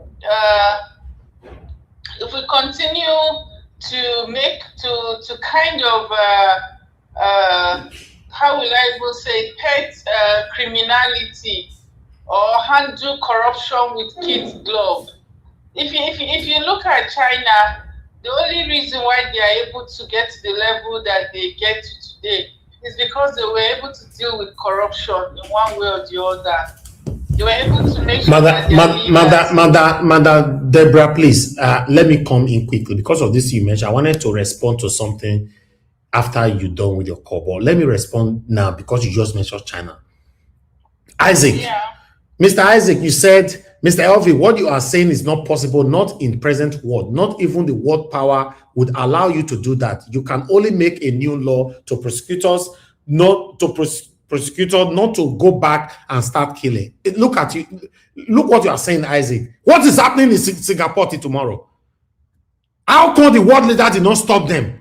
Are you aware that if you are caught with drug in Singapore, not only Singapore, I just want to focus on Singapore, caught with drug or corruption, you are going to be slaughtered immediately? So how come the world leaders are not? You people are the one encouraging the rubbish. Even in America, they still do that. They still put people on death row till today. These are the people encouraging the rubbish. Even till today in America, there are some crime that you commit. They still put people on death row. So what is he trying to say? I don't know what he's saying. But Mr. Elvis, isn't it even ashamed to say the world leaders? Just what imagine. Stop Nigeria from being the world leaders? Even in America today, they still America that is the beacon of democracy. There are some crime that you commit in America. Till today that we are talking, they still put people on death row. They still do it. Capital punishment is still happening in America. So what is he saying? That is the only way we can deter people. Like if what you are saying does not happen in Nigeria, all this corruption and crime will never end. Will never end. If you are saying, oh, you prosecute people, you will do, nothing will do. That one will never stop anything in Nigeria. And that is the truth. That is the truth. Until we have a leader that is able to handle corruption in a way that will make these corrupt leaders to be afraid, nothing will ever change. Nothing. Okay, even look at the fake pastors that we're talking about. Till today, even if a pastor is caught doing something, You will still see people, you will come out and say, oh, I'm sorry, I apologize. And people will say, oh, let us forgive him. Let us move on. So what happened to all the atrocities that he has committed? What happened to all the lives that they have destroyed? That's why you see that more and more pastors will not care. Or after committing atrocities, I can come and say, I'm sorry. And people will clap for me and we will move on. So to me, until we start to, if something has to change in Nigeria, difficult decisions have to be made. And one thing I can tell you is that because a lot of Nigerians support, a lot of Nigerians, they support what is wrong. That is why you see that things like this can even some of the people that you think they will still support what is wrong if it's their tribe person, or if it is somebody that they like, you will see them, they will start talking from both sides of their mouths. So the fact is that we have a long way to go, and until that happens, until we have a leader who is ready to step on toes, who is ready to say, regardless of what happened, I'm going to do the right thing, even if I have to step on toes. But it is, well, I'm not going to lie to you, it's going to be very difficult to. Look at Dora Akunyele, the late Dora Akunyele that wanted to sanitize the drug when she was the NAFDAC director. She wanted to sanitize the drug market in Nigeria so that the drugs that people are buying, she wanted to eradicate fake drugs in Nigeria. Where is she today now? Where is she? Anybody that wants to try to change Nigerian system is going to take the grace of God. I'm not going to lie to you, Mr. Elvis. For that kind of change to happen in Nigeria, it's going to be hard. Anyway. It's going to be extremely hard, because the moment you want to change the system, the population of the people who don't want the system to change are more, and they will do everything to silence you. So I don't know if what you are saying is ever going to be possible in a country like Nigeria. I'm only wishing. Except maybe if we have like a military government, I don't know, that might be able to happen. But under this current civilian government that we have, I don't see how that is ever going to happen in Nigeria. Thank you so much. Thank you, ma'am. Elvis. Thank you very much, for your ma'am. good work. Yes, ma'am. Thank you so sir. much. Bye. All right. Anybody that want to call in, please, quick. I need to move on to the panel now. Thank you very much, my people. Mr. Serengel, thank you very much, sir, for your super chat earlier on. I'm very, very grateful. Thank you, sir. Black Panther, my brother, talk to us. Good evening to you. My brother. Yes, sir. Talk to us. Today when you speak, you are speaking like me. You are speaking my heart, you are speaking like me. You see, there's some things that's why I said the liberal concept it can never work in Africa. The liberal concept can never work. When people come here and say, oh, this guy way bad, a little bad, more leave that one, more take that one. Then the person where bad, where go carry down for jail. That is what most of us are discussing here sometimes. I'll just laugh. When I start to bite, they will bite me back. I want to greet everybody, every people, everybody that has been standing their ground. I want to thank everybody for this. I said it here. I said for Nigeria to be good, we got to be rotten. The elasticity limit must be drawn. When it go cut, all of us, our eye go need. You see, this leadership, this kind of leadership, we almost got it. But this is the so-called all those Jones that from Fulani, they cut them short. Oka came. Oka wanted to sanitize this country. Oka wanted to sanitize this country. He was a junior officer. He wasn't a general. But Nigerians, why this man go cut some part of the country where don't they disturb us? Why you go cut and we want to be large? We are large now, we can't even control. Come on, we not give, not be somebody talk about here say the borehole. Nigerians like borehole pass correct water. A politician, he go Unibe, a politician.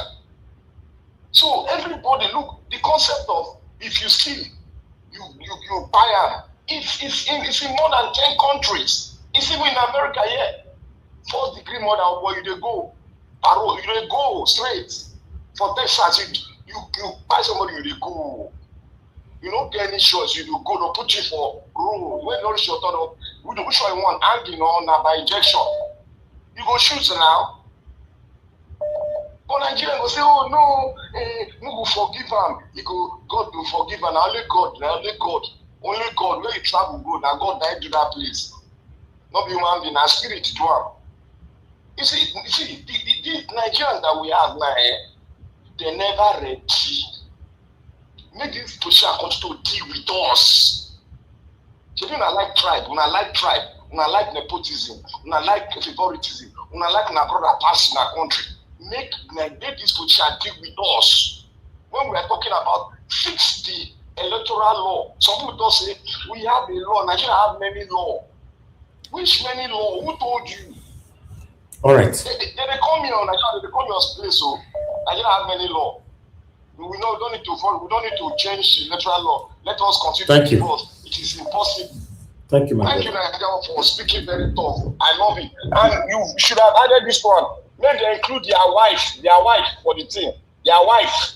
Like they encourage them. Make them include them for the death penalty too. Thank you. Thank you, my brother. Thank you. Yes, sir. Yeah. Okay. Mr. Alabo, thanks for calling, my brother. Talk to us. Good evening to you. My brother. Yes, sir. And God bless you for what you do. Amen. Thank you. Your voice is loud enough, and I believe Nigerians are listening to you. Does it worth it? Yes. Sometimes it's discouraging, but keeping that fire burning, not giving up, is very important. It's the reason why you are out there every day. Because sometimes you look at the situation, it looks as if nothing is happening. But you are making so much impact, my brother, you don't know. We are moving forward. We are making so much progress. It wasn't like this before. Know that the enlightenment was not there, nobody to tell people. So we left it, and the thing have destroyed the society. We are trying to rebuild it today. So it's really difficult, but however, we are making progress. I just want to encourage you. Thank you. Not to give up, that the new Nigeria is coming, and it is possible. Together, we will fix it. Thank you so much. Drop a link, my brother. I'll be looking for the link. All right. Thank you. Thank you, sir. Yes, sir. Thank you, sir. All right, Madam Amy, thank you, ma'am. Please talk to us. Good evening to you. Yes. Madam Amy, are you there? Thank you, ma'am. Good evening to you. Talk to us. Yeah. Good evening to everyone. I'm on diaspora. I just want to put my voice to what's happening in Nigeria. One, Harrison. I keep wondering how come Harrison is still walking on the street, granting interviews, not arrested after the whole shenanigans. Everything that Harrison did is very obvious. I even said that he's not innocent because he's trying to do damage control, and because while he was arrested, he found that some gullible Nigerians were on his side, so he's trying to use very dark man now to cover up, and it's so clear. And Nigerians are so, I don't know I don't know why we have the police and the security services. And again, EFCC chairman, his interview, he should be ashamed of himself. And sometimes I just wonder if the Redeemed Christian Church is the cult that they've sent to destroy Nigeria. Because if you check APC, almost all their members are redeemed pastors. What do they preach to their members when they lie like there's no tomorrow? Number 3, Nigeria and Obi. Anyway, even Pa Adeba just said it the last time that if we miss Peter Obi, Nigeria is gone. So whether party faithful and however, and again I go back to people like Dele Momodu, that are just wicked people that are just eating from the politicians and they just don't want to say the truth. And God will punish them one by one. It's going to get to their turn. This kidnapping will get to them. All these bad things. I wonder, Nigeria is not working. APC has, if Tinubu knows the right thing to do, he should just resign. Tinubu cannot do the job. Why can't this old man resign and just tell Peter Obi, please take over because I can't do the job? But they are pushing in. I just don't understand what's going on. And Nigeria's issue is tiring because the more you look, you just keep wondering. In Edo State, I heard that people actually, students came out. That was my university I went to in Nigeria. People were kidnapped. People came out. The police actually shot at them. They killed people. And even the media and the security services, we haven't heard anything about disciplining the people that are killing people for just riots, that they're actually fighting for their own livelihood, that they want good governance. So I just pray for Trump to just come and take over the country because we cannot do it on our own. And our so-called leaders, they are just fooling themselves, using the money to enrich themselves, like they're not going to die tomorrow. Mr. Elvis, I have so much to say, but I'm just going to leave it here. Thank you so much for your time. Thank you, ma'am.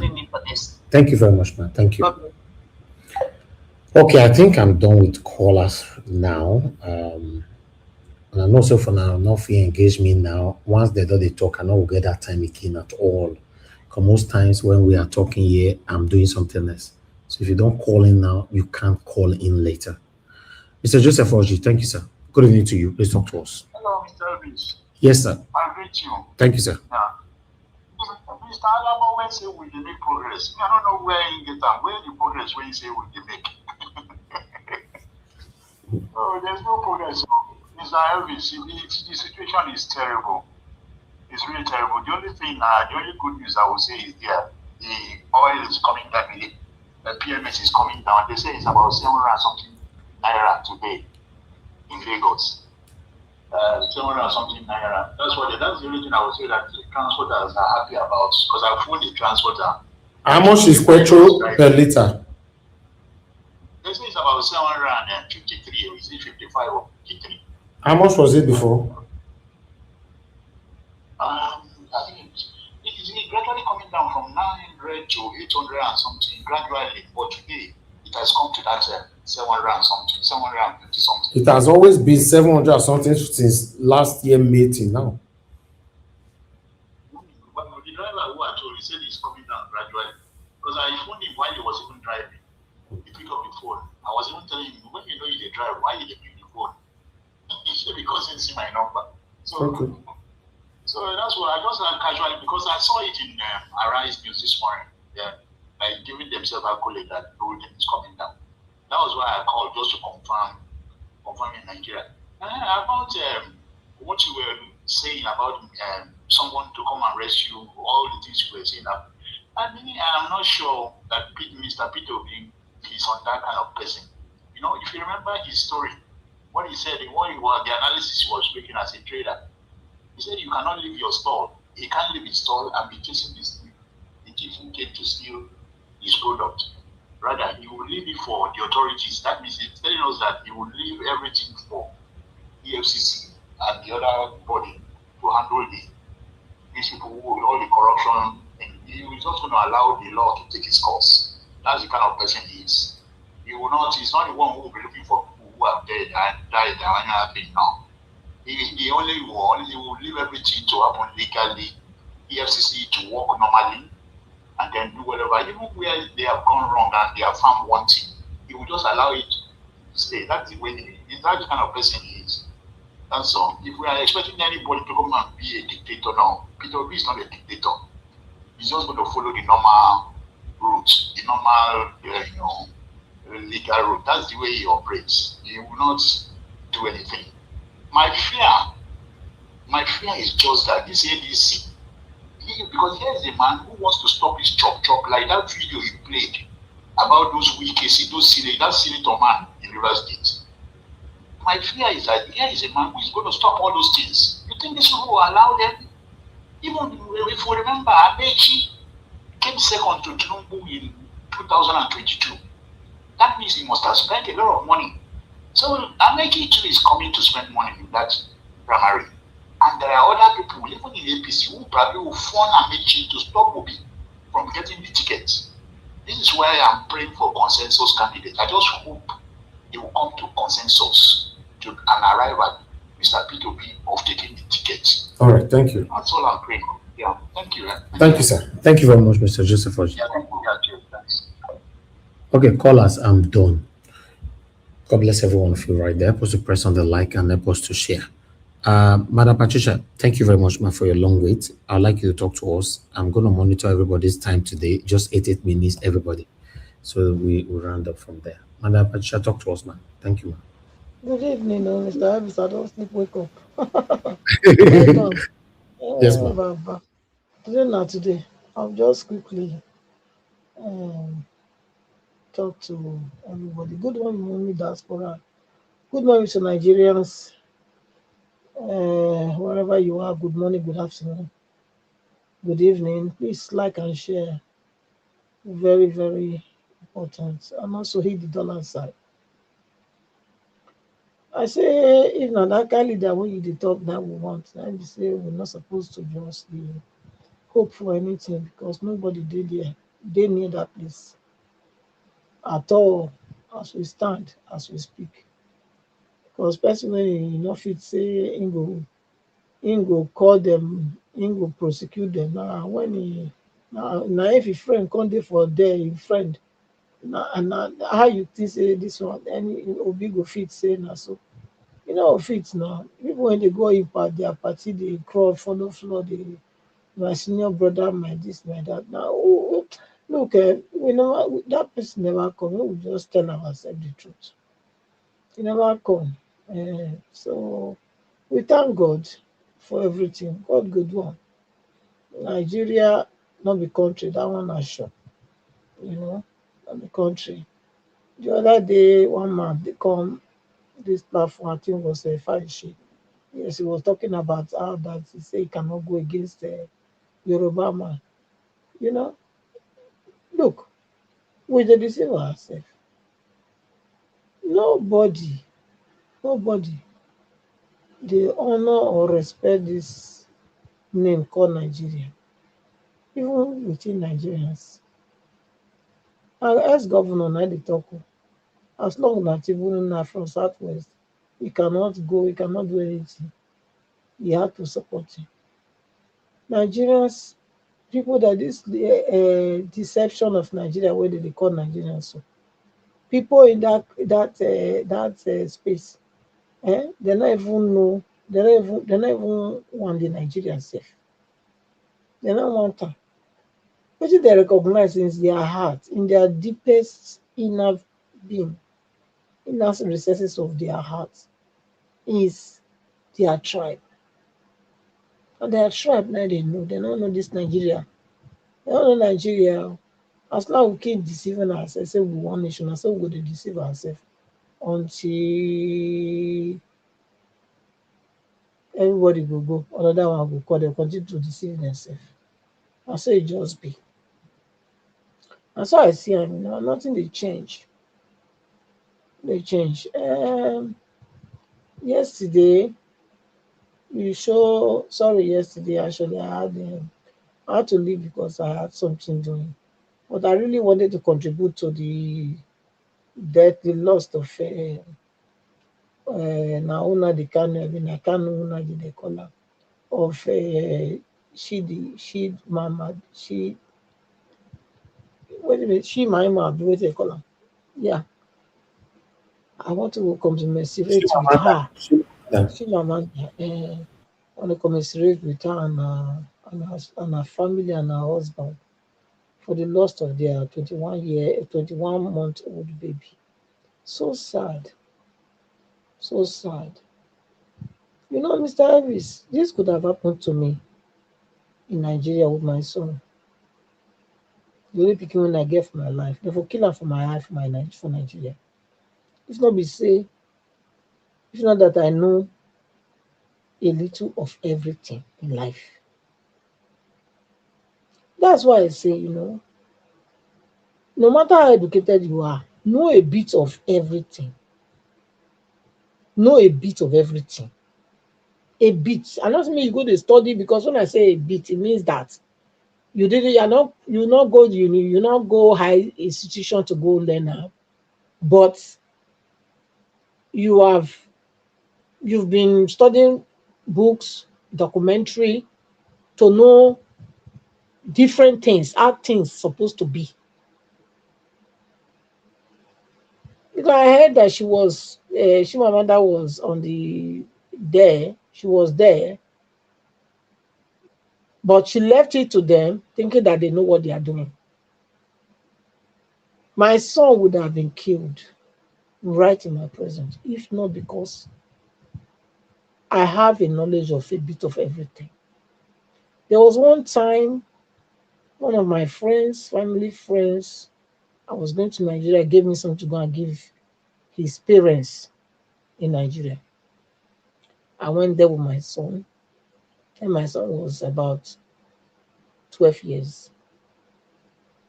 I went to the mother of this person that sent me this, gave me this to give to the parents, to the mother precisely. When we got there, we sat down. I gave present everything. Later, they started eating. And then they had a dog.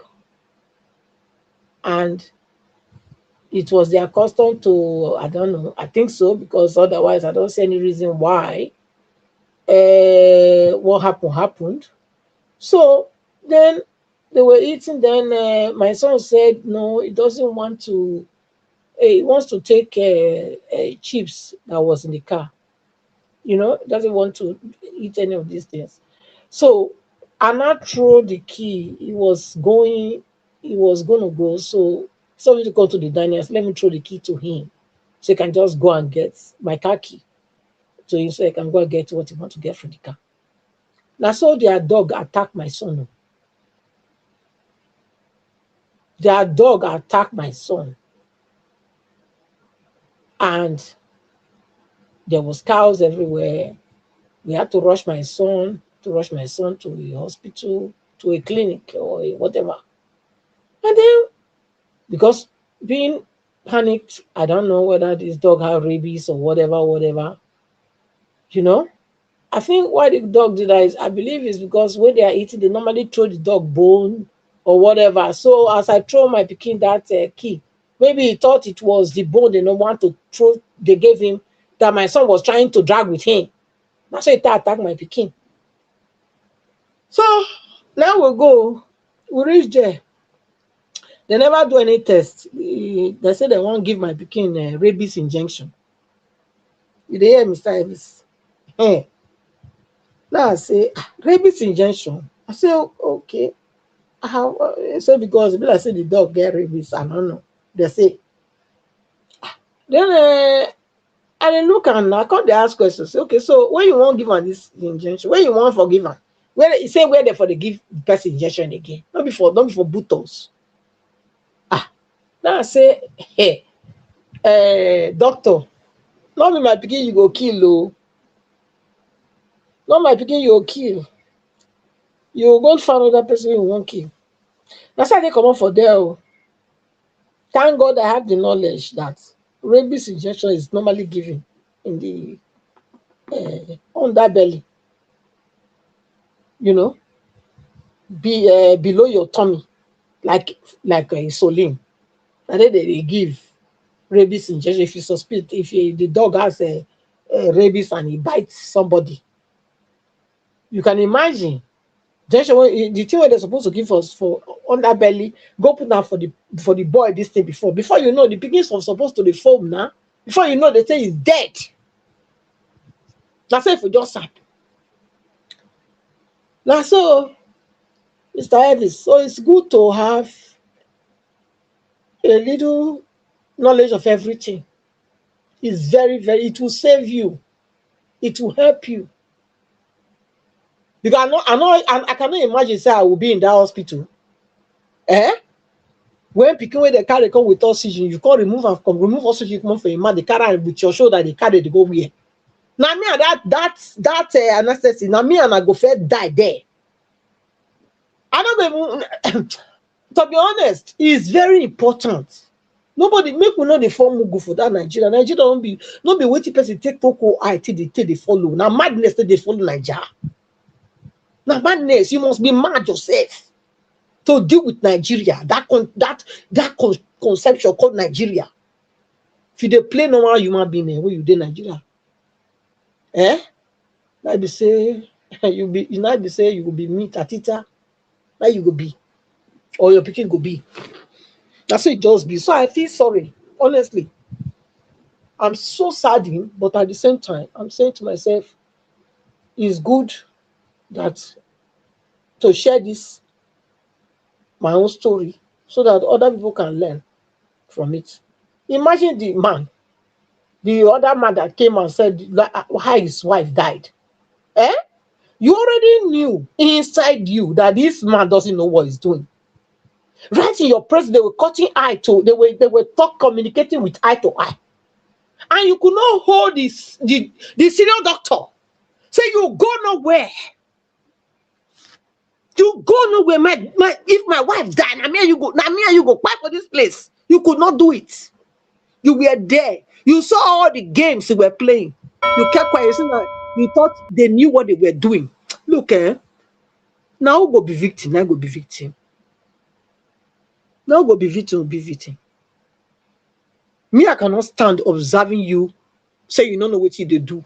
I will give my precious thing to you. Make you buy for me. Not the possible.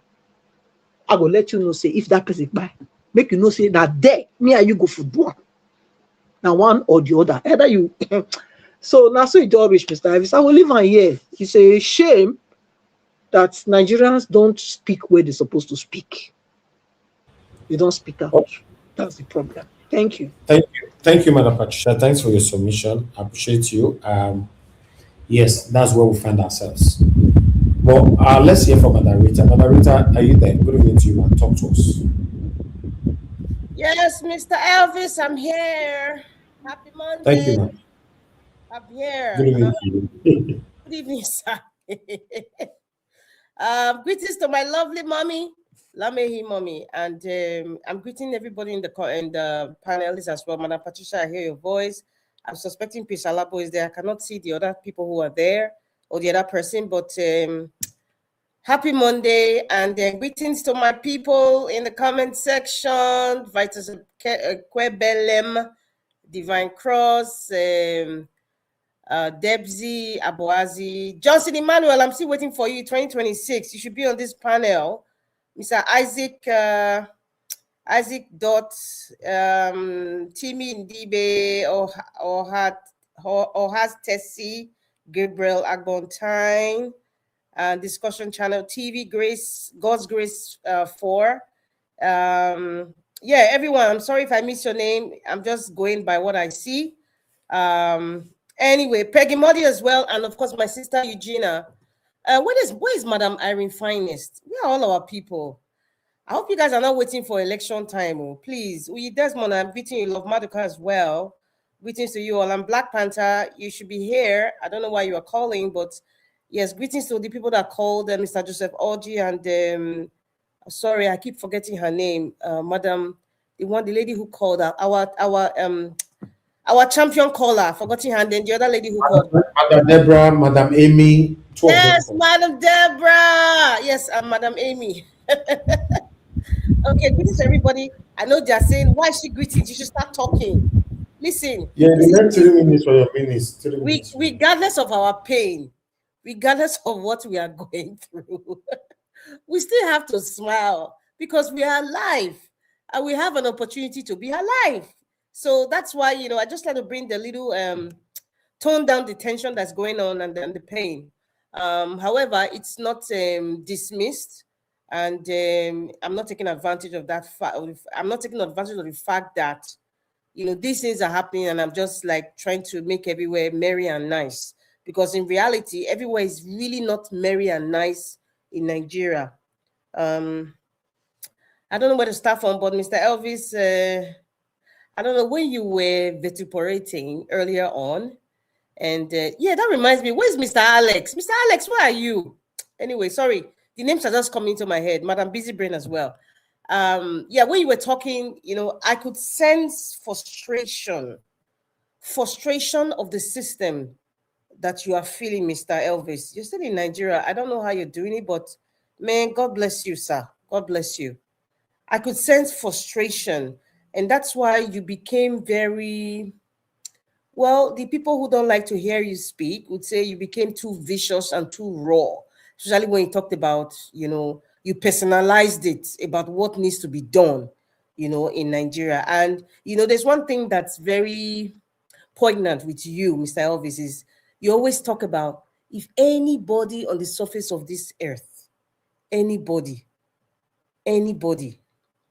that say that they gave you money or they are bribing you because they think that you are being selective in your program, if there's anybody on the surface of this earth, maybe not even in this earth, because some people are walking spirits, please, can you just come out and expose him? Because Mr. Elvis is always saying, expose me. Say, if not my mama, expose my mama. If not my papa, expose my papa. For somebody to say that, it's just liking to Peter Obi's that says, if there's anywhere that you see my family or my friends or my family member or me was participating in some form of corruption while I was holding public funds, please come out. And if you do and you have proof, I would stop campaigning.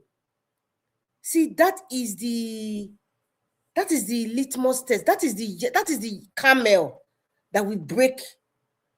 That we break the back. That is I don't know. I'm trying to look for the right word. That is the antidote. That is just an antidote to the testament of your integrity, where you dare people about who you are and nobody comes out. It means you're a man of integrity, and that's why you have the confidence to come out and say, I dare anybody. And anybody who talks contrary to what you're saying, or who keeps lying, or who keeps assuming without evidence, you are a coward. I'm just going to say the word. You are a damn coward. Moving along. I'm just going to be picking it little by little, because you were kind of talking in a very frustrating term, Mr. Elvis. So that's where I'm just going to pick out from. You said Nigeria needs a very strong leader, you know, who is very vivacious. From the moment he's sworn in as president, everywhere should start shaking at that moment. It's just like the man from Bodlum. From the moment he was sworn in, he said, no more subsidy. And everywhere was shaking. But we all know that no more subsidy referring to his people, because he has already arranged it. Because a serious leader that wanted to be president of Nigeria, by now, you should have sat down and said, would have become president first day, this is what I'm doing. And another thing, Mr. Elvis, you said from 1999, you should start persecuting people who have been in government. I will tell you from 1956. Yes, from 1956, because that is the time that oil was discovered in Nigeria, in present-day Bayelsa. You see, Oloibiri, I think that's the name of the community, present-day Bayelsa, and it was Shell company that started 1956. We should start from there, because Mr. Elvis, we cannot start from 1999, because the people who wrote the Constitution, they were there prior to 1999. The Babangidas of this world, the people, the OBJ of this world, Abdul Salami of this world, David Mark of this world, all the other ones that are still alive, the Shagari of this world, the what's his name, the Mutala Mohammed of this world, what's Agui Rossi of this world, all of them are in the long line. So please, Mr. Elvis, I don't know, maybe it's out of your own benevolent heart, but for me, we should start with 1956. Yes, prior to the independence, because many of the decisions that were consciously made from 1966 to date is what is affecting us to today. Some of them, their legacy still lives on. Some of them are still alive.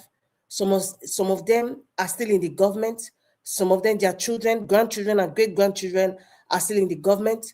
Some of them have permanent fixed contracts like the NYSC. I keep advocating that the NYSC should be scrapped. The purpose in which it was created has elapsed, is dated now. But they would not scrap that because it's alleged that there is certain family from the northern extraction that have a life contract. I repeat, life contract to make those NYSC uniforms. So therefore, it shall continue. It's a continuum. The people who have life contract to supply SUV, Lexus and Toyota, they are from the same color company. You know, Lexus means luxury vehicle. You know, Lexus and Toyota, these people have perpetual contracts.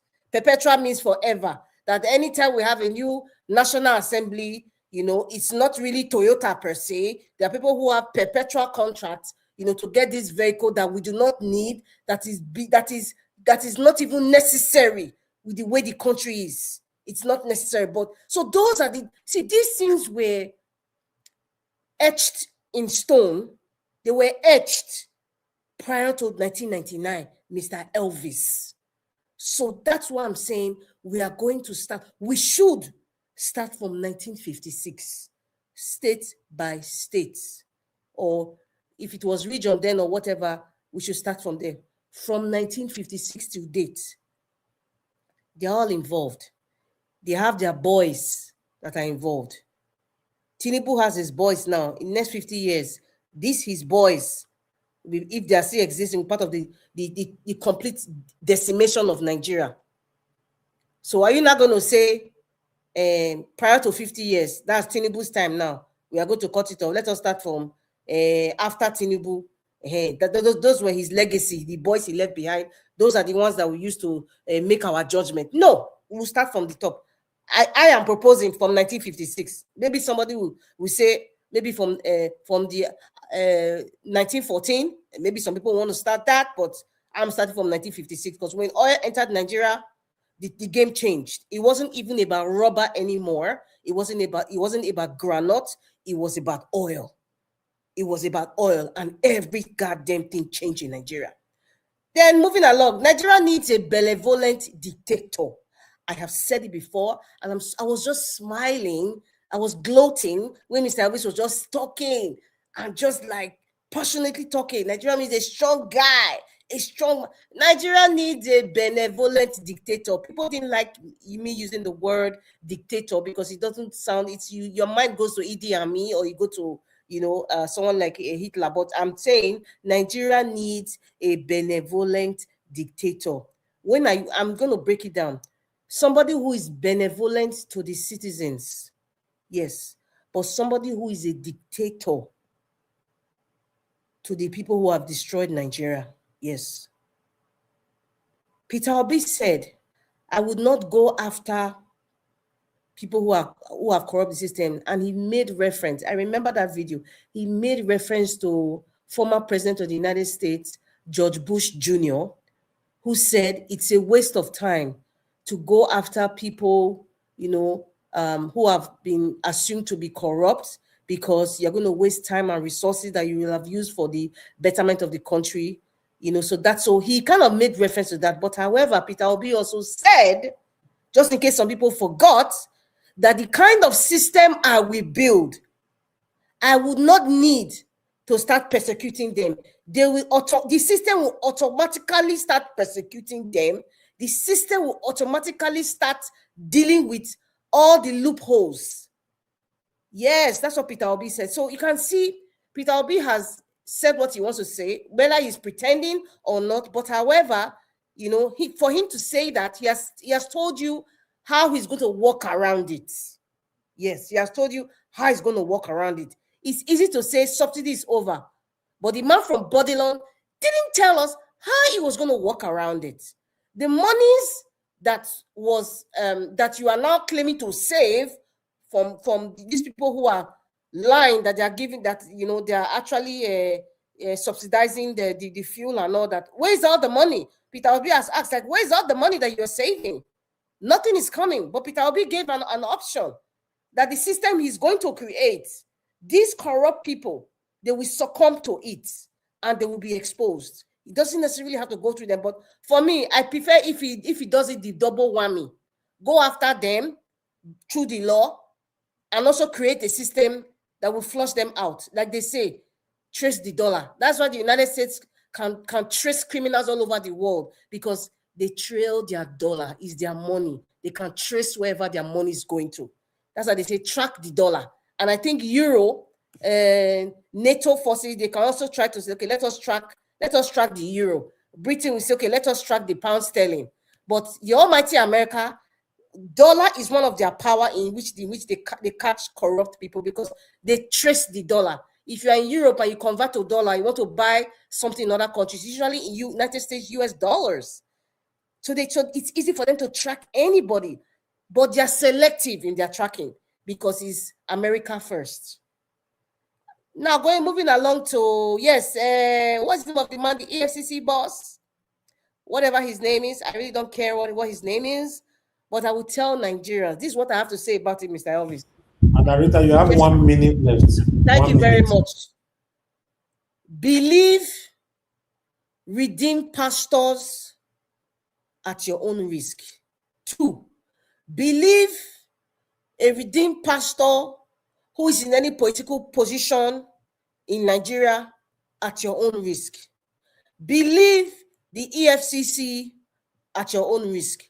Everything that man was talking about was rubbish. Thank you very much, Mr. Elvis. All right. Thank you, Madam Rita. God bless you. Thanks for your submission. Okay, let's move on to our mashallah. Then I'll come to our generation. Mashallah, it's good to have you on the show. Good evening to you. Good evening, Elvis. Good evening, members of the panel. Where would I start from? Let me start from the demonic man that showed us his house. Because those guys, like, according to Elvis, they are satanic. That's a satanic person showing us the luxury he has in his house. It's only in Nigeria you work. You cannot prove, you cannot show us how you earn your money. So far you have your money, everybody will be hailing you. If there was a camera around that environment to show us the surrounding of that building, you will find that there are people around him that will usually come to his house to come and beg him every day. Because those are the kind of people we have as leaders. Leaders are the type that want you to come and beg for your daily bread in front of their gates every day. They don't have any pity for you. Tomorrow, that same person, if he's having cough or he's having illness, the first flight to abroad to get himself treated. He has a very big house like that, and his next door neighbor is hungry. They have not eaten. Those are the kind of politicians we have. Given to this picture you have, if given Obi ADC ticket, 100% Tinubu will be removed. Yes, I agree. It will be removed by Nigeria, but Nigeria will be ready to claim the victory.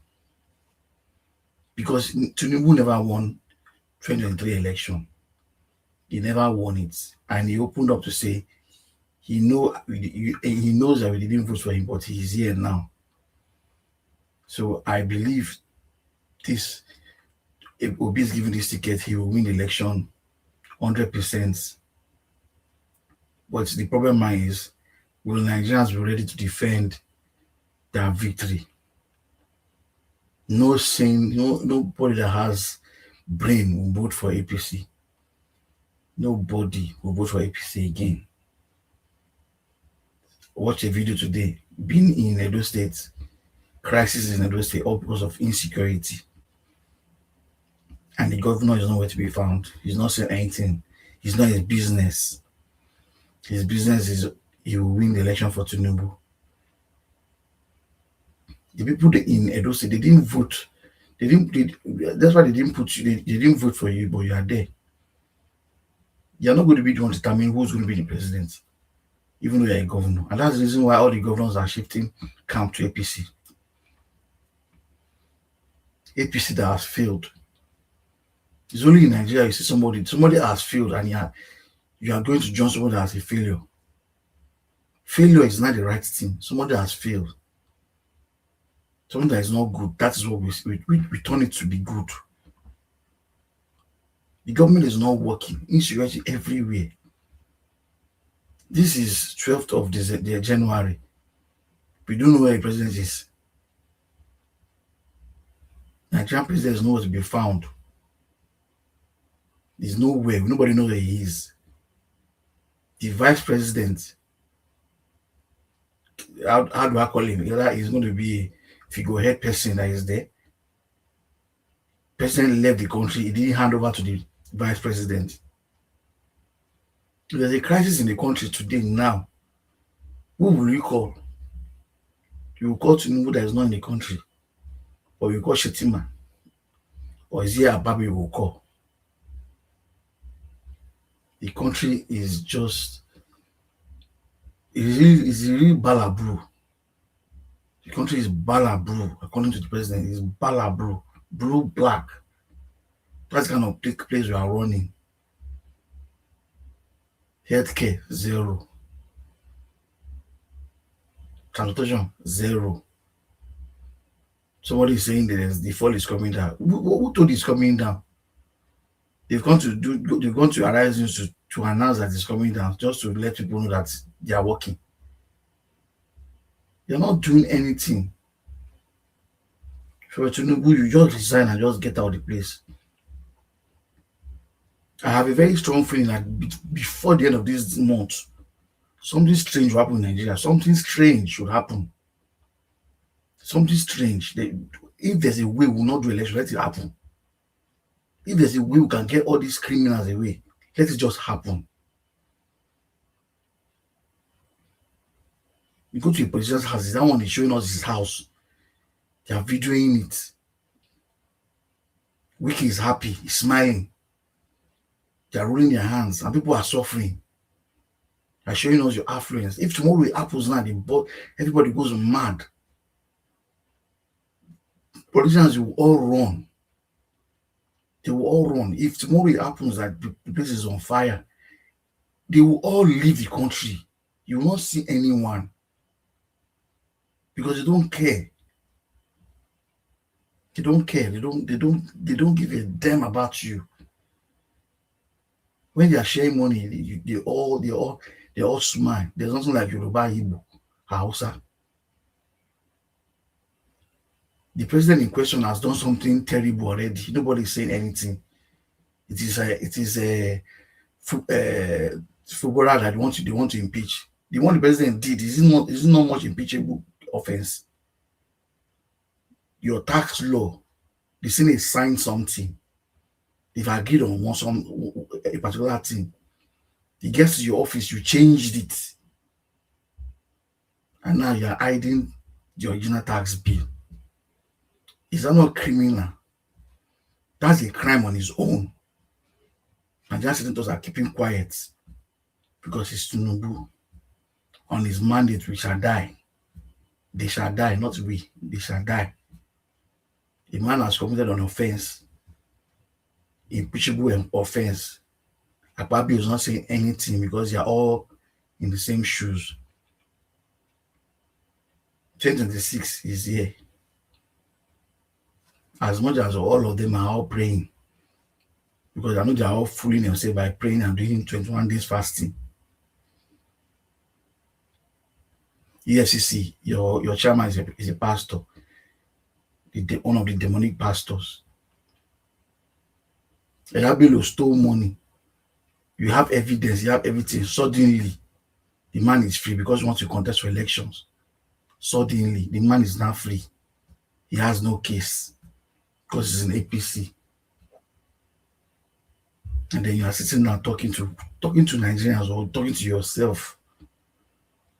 The day, I'm just waiting for the day that everybody, our eyes will open and be on the street and let's scatter the whole thing. Let us just scatter the whole thing. Let us know the level where we are going.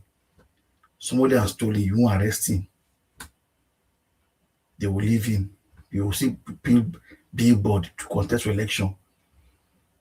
99% of all the politicians in Nigeria are all thieves. 99%. 99%. The 1% are the Obi people. The 1% is the Obi people. People like Obi. 99 are all thieves. Naira Marley sang it in his songs. Everybody said, we are all thieves. And this is one of his songs. Everybody's waiting for opportunity to steal. Everybody's waiting for opportunity to steal. And it's a pity. And there's no hope. The only hope is Peter Obi. And if we lose this hope in 2027, forget it. No show again. Because criminals are now in charge of everywhere. Everywhere you go is criminality. You go to bank, criminals there. You go to hospital, criminals there. It is hard to cheat you. Everybody's how do I cheat you? How do I cheat the system? Police, the same thing. Military, the same thing. There's nobody if we keep praying and praying, somebody's coming, which day, which year? Who is that somebody? The one God has given to us, Peter Obi, the one that God has given to us to help us out. And are we running around? Are we moving around him to help him? His king's men, the Igbo people, are they supporting him? No. There is problem. If the East, all of them say, okay, it is Peter Obi, it's our turn. This is our son that want to bring down. You think they will not win the election? This is just January. Let us wait to the middle of the year and see the kind of people his king's men will do, what they will do. They are the one going to be against him. Somebody from your tribe has come and rescue us. It's the same people that will still say no. Because they are all thieves. They are all thieves. The man that is showing his house. Rocha's house, only Rocha's alone, he has for Imo State. If you go there, it's bigger than the community. That is somebody. And this is not the thing they say. The day the late president came to his house, when he called him a thief. Buhari called him a thief. Because when the man saw his house, he couldn't believe that this is a governor's house. This is a governor's compound, as built as somebody's community. Politicians don't care. They have to make sure they will milk anywhere they can milk. And then you just a drop of milk they can't even give you. That's how wicked we are. Election is coming now. I know APC won't be bold enough to campaign. Because for APC to campaign, they will need thugs to campaign with them. Nobody will listen to them. So Nigerians, shine your eye when time the election comes to vote. If anybody votes for APC in the next election, it's obvious that we are ready to suffer. The suffering is not just only people in Nigeria, it's affecting people outside the country. Don't think because we are abroad, we are enjoying. Everybody wants to come back home to do holiday. See the young lady now, came for holiday. Son is sick, took you to the hospital. Pass there, die. Nigeria happened to somebody like very important like that. Must something happen before we know how to fix something? Something bad must happen before Nigerians know how to fix. That incident that happened now, she has lost that child. And I know if we talk from now to tomorrow, there won't be any changes. Nothing will happen. That kind of country we have. Nothing will happen. The other day it was a boxer. Today now is now a poetry person. It won't happen. Why is it not happening to the politicians that are stealing our money? It should be happening to them, not people that we love, that are keeping our life, our dreams alive. It should happen to people that are stealing the money. So let us see. They are kidnapping people that you don't even know them. Somebody that has not seen 1 million before, you are telling him being 100 million to release his family member. It's not wickedness. It's not wickedness. A man has not earned 1 million in his life, and kidnapper gets him. They're telling him to pay 100 and something million. From where? How? Nigeria watch. If you talk for Nigeria matter from now to tomorrow, now lament. Just like you said, if they can just catch them and just put them in, you don't even put them in jail. Just kill them once. Because like this person that I showed you that we saw his house just now, he's a thief. Catch him and not kill him, let him go. But they're all thieves. If one person like Peter B can come, if only Bubi can just get there as president and then show us a new character, Just gather them, put somebody as an EFCC, whether he politician or not politician, just gather all of them and just execute them all. They are all thieves. Because if you keep giving them the chance to come and be talking and talking, the hell, this is how they made their money. Public fund, you are stealing it easily. That's why nobody wants to work. Everybody wants to do Yahoo, fast money, easy money. You with the abroad, you go work. Then you within Nigeria see they beg people with the abroad and help you because you don't want to work. And then you're talking about tax law for people. You are doing tax for people that don't even have a job. They don't have a job. You want to tax them. You want to tax Yahoo. Yahoo boys are making money. You want to tax them. Because now it's not Yahoo is not a job. It's not a profession. Shame on this government. Nigeria Watch, thank you. All right, thank you, Mashallah. God bless you, sir. Thanks for your submission. God bless you. Mr. Alabo, please talk to us, sir. Good evening to you. Good evening, my brother. And thank you for what you do. Good evening, the panelists, Madam Rita, and everyone on the panel. Sorry if I didn't mention your name. Good evening to every one of us. Thank you for coming out today. And those on the comment section, please just use the like button. And if you don't mind, share this message to go around. Because a new Nigeria is coming and it is possible. Together, we'll get a country of our own. Yeah. My brother, you talked about the man showing the house. He has no business. He's just like Nyesom Wike. His name is called Senator George Sekibo Thompson. He's from Ogubulo. He's from Okrika, man, from River State. Aside being a senator, there is no any business. He has been a senator, I think, 3 times senator. That is the only result you can see. Go to where he comes from. It's a swampy area. It's an Igbo man. But you can't see any significant thing that he has brought. Let me just talk only about that. It's someplace. Nothing. So all you see them is to create problem, use the money that is meant for the constituent allowance they take, they turn it into their personal one to praise people. As you see him in his community, he is the one that make decision what happen and what not to happen. It becomes oppressor.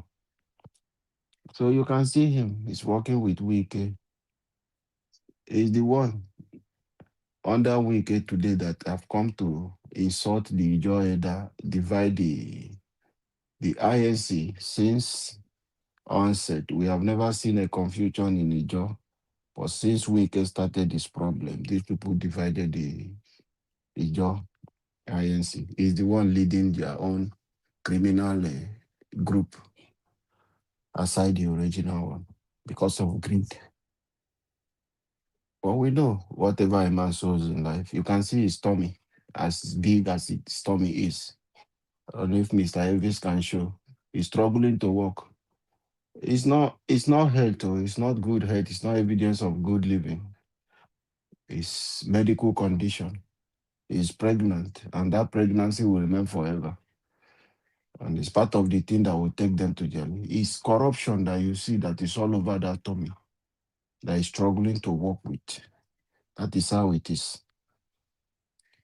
We pray all of them, but sometimes you see that God is a merciful one. He chooses to punish who he wants to punish and show mercy to who he wants to show mercy. So sometimes that is why you see cost does not work for these people. It is only what we are crying for, Mr. Elvis is talking about. A leader that will come and deal with people like this. We will have peace in our country. We have not been fortunate enough to have a leader like J. Rollins of Ghana, our neighbor place, who came in and clean up. He clean up. Today, the little, I'm not saying Ghana is perfect, or there is no corruption in Ghana. But the little thing you are seeing today, the development and what is going on in Ghana, start from that era. There was corruption, the same way Nigeria is, which made Ghana people travel and left. And we have a problem which came out under, I think, Chagari, which Ghana must go. And they went back, and the leader clean up the place and make it like that. Ghana people went back and built their places. But we have not had series of military intervention we had in Nigeria. All boils down to what? To ethnic cleansing, building their empires and their places. What did the Nigerian military came to do? Buhari will come in and push away the elected government, said it's corruption. But when he came in, what do? They couldn't clean up the corruption as it is. They still left the corruption. They begin to do something, create state. When they create this state, who do they give most of those states? They give majority to the north. That is the thing. Babangida came. When he came in, he did his own. And he helped his wife, Miriam, who is from Delta State, and create out one for us here, remove Delta State from the old Edo, which is Bende State, then carve it out and gave the capital to the wife, which is Asaba, who is from Ayosha. So it's all about things they want to do for themselves, not because they love the country. Then they create empire for themselves, move the capital to his place, remove Abuja. So he's self-centered, every one of them who comes in as military president. He removed that and create it, put Abuja to his village, carve it to say he's from Niger State, say it's okay, it's a capital of Nigeria. That is how it is. You will see them doing those things. Not that they love the country, they really want to fight corruption. But when they come in to overthrow government, they come in to overthrow. He overthrew Buhari to say Buhari government was corrupt and this, and they took over. The same Buhari who overthrew Chegari to say it was corruption. Babangida came, he said Buhari is corruption. When Babangida took money, doesn't know what to do. He was so rich with Nigerian money. He decided to say, okay, let me give it back to the civilian. Not that he wanted genuinely. He entered into an agreement with his friend, Abiola. This is a business partner because he wants to still remain in power.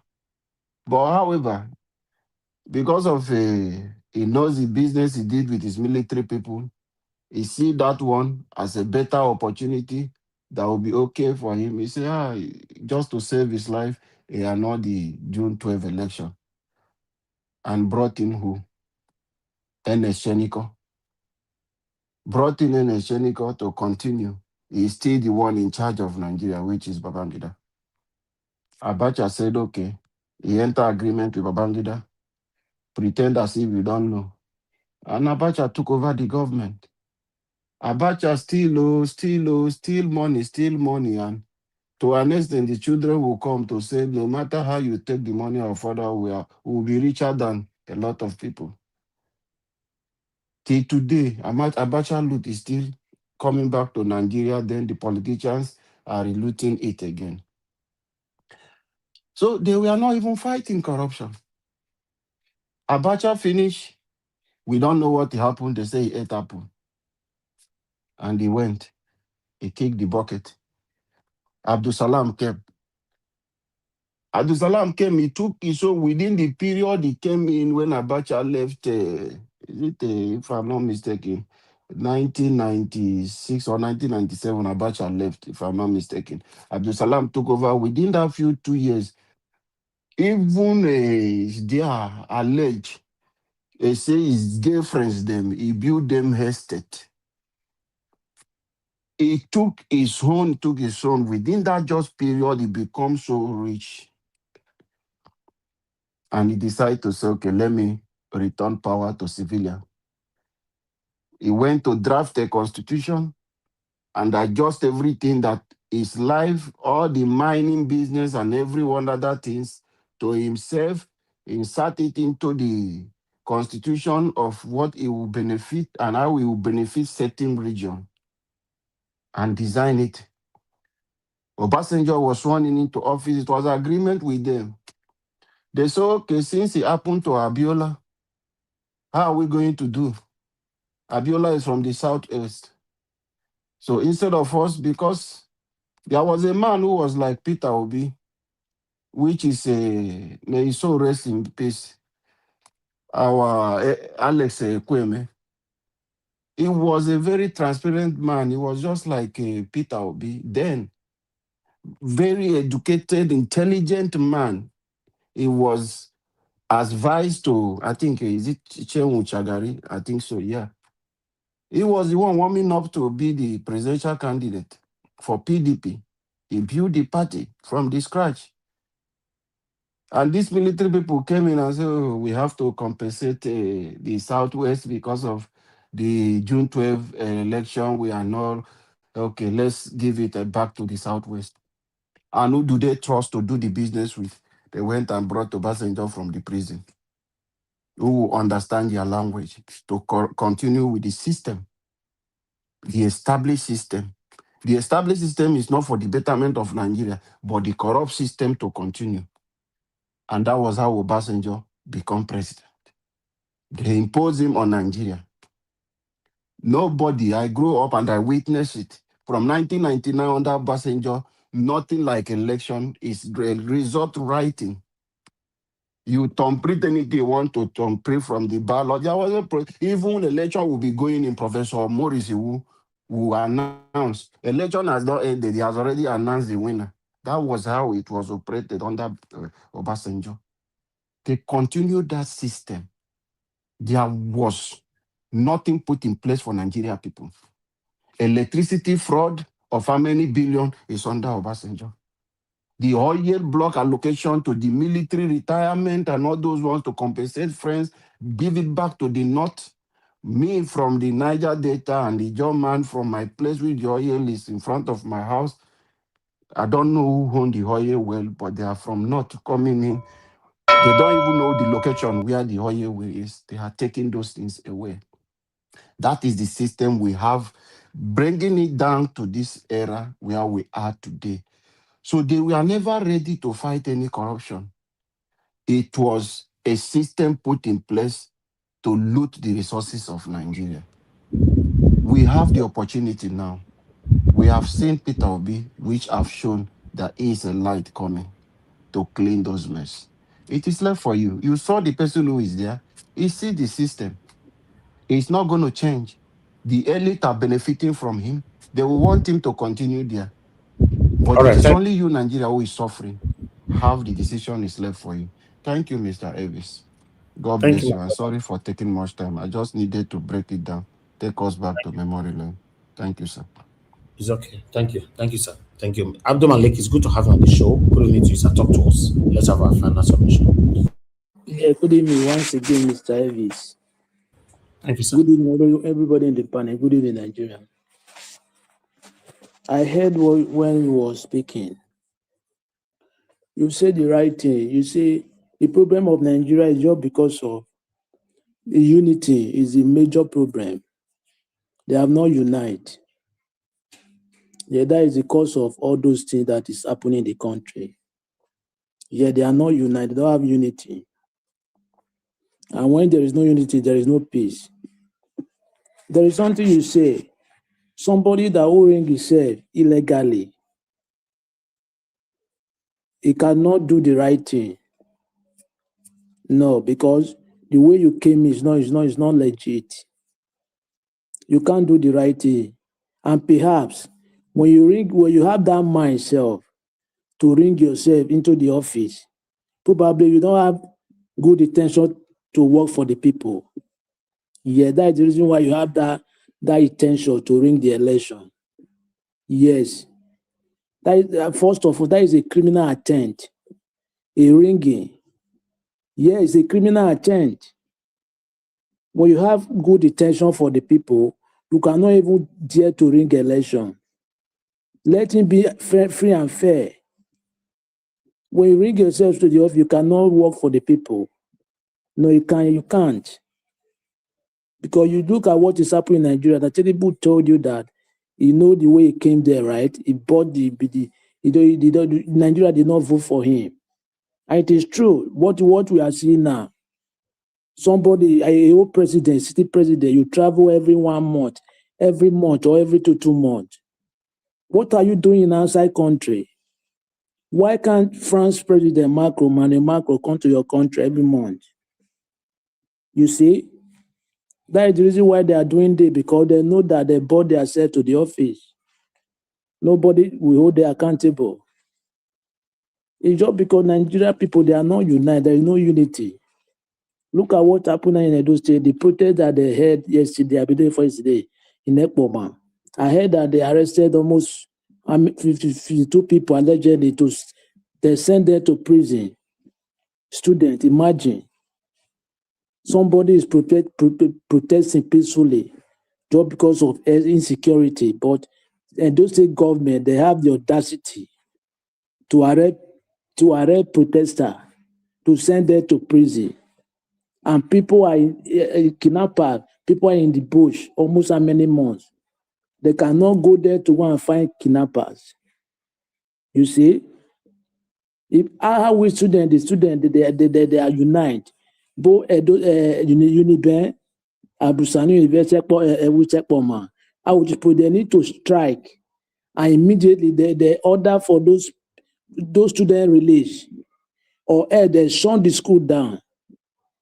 But students now, they don't know the way I don't understand them. They are not active. Yeah, they are not active. How can they arrest your colleagues? You are looking how? It's not a criminal. They send them to prison, almost 52 allegedly. Why can't they peacefully come out and protest?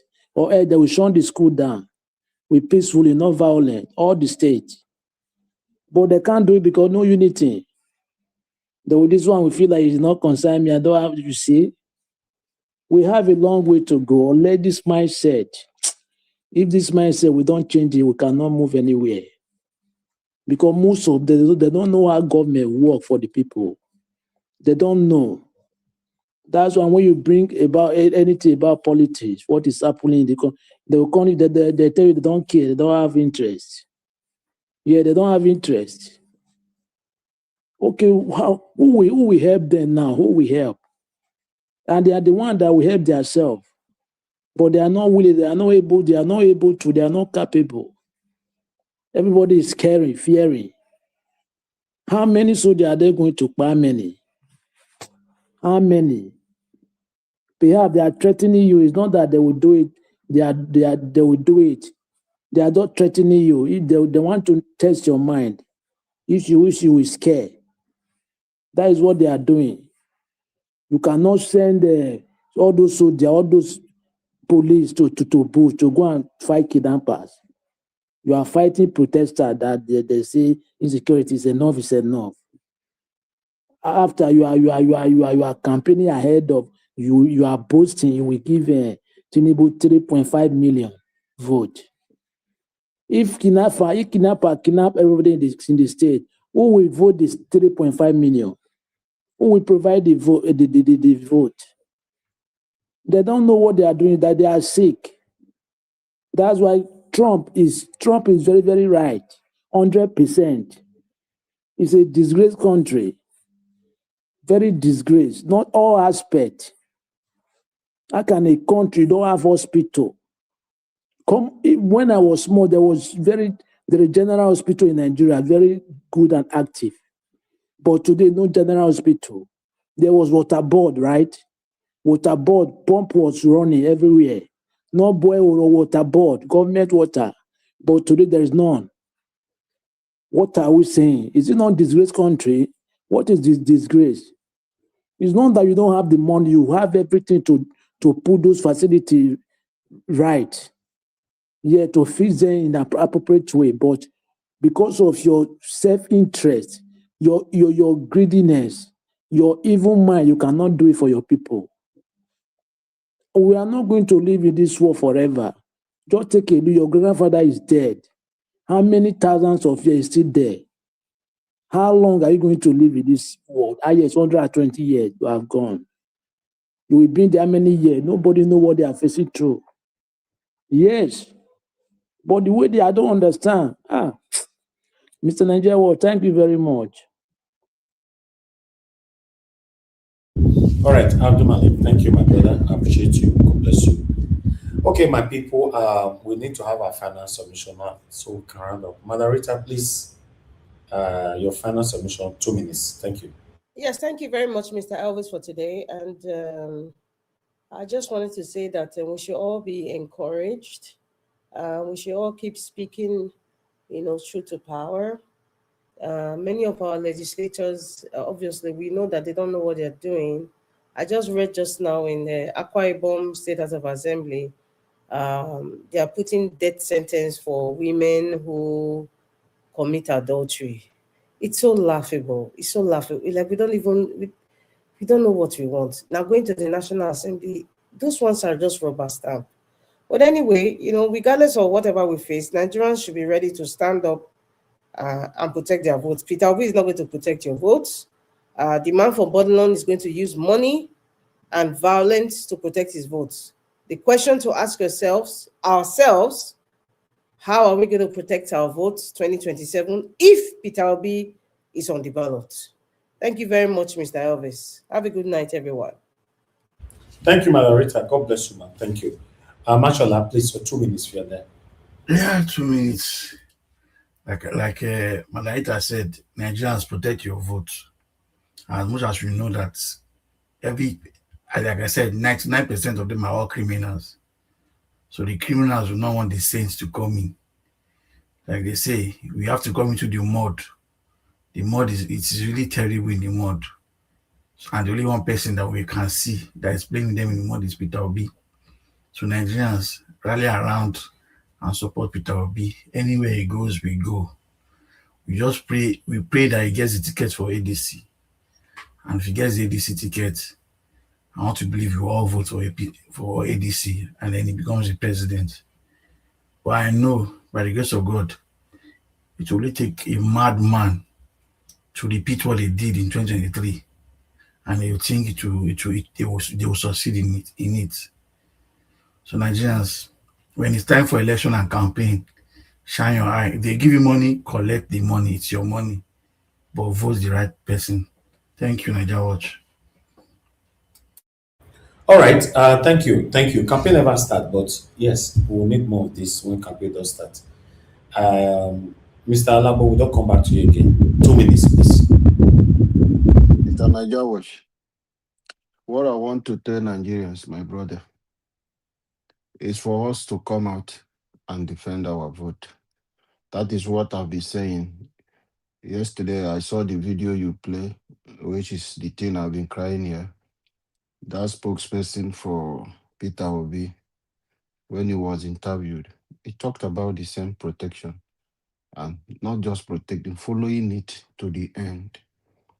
That is the only way we can do, because they are not ready to do any electoral reform because their minds is criminal.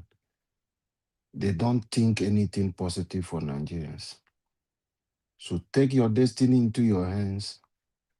Peter Obi is just coming out as a sacrificial lamb to break that yoke. It is left for us Nigerians to support him. Support him with your life and everything within the ambit of the law. It is your right to protect your vote. It is your right to come out and exercise your civic right. And it is your right that your vote should be counted. So anyone who wants to try that, anyone who wants to work against your civic right, then whatever thing you can do at that moment, when you retaliate immediately, it's not an offense. It's self-defense. So we have to do everything possible to protect, because that your vote is the future of Nigeria. We missed it in 2023. We are close. We even got it.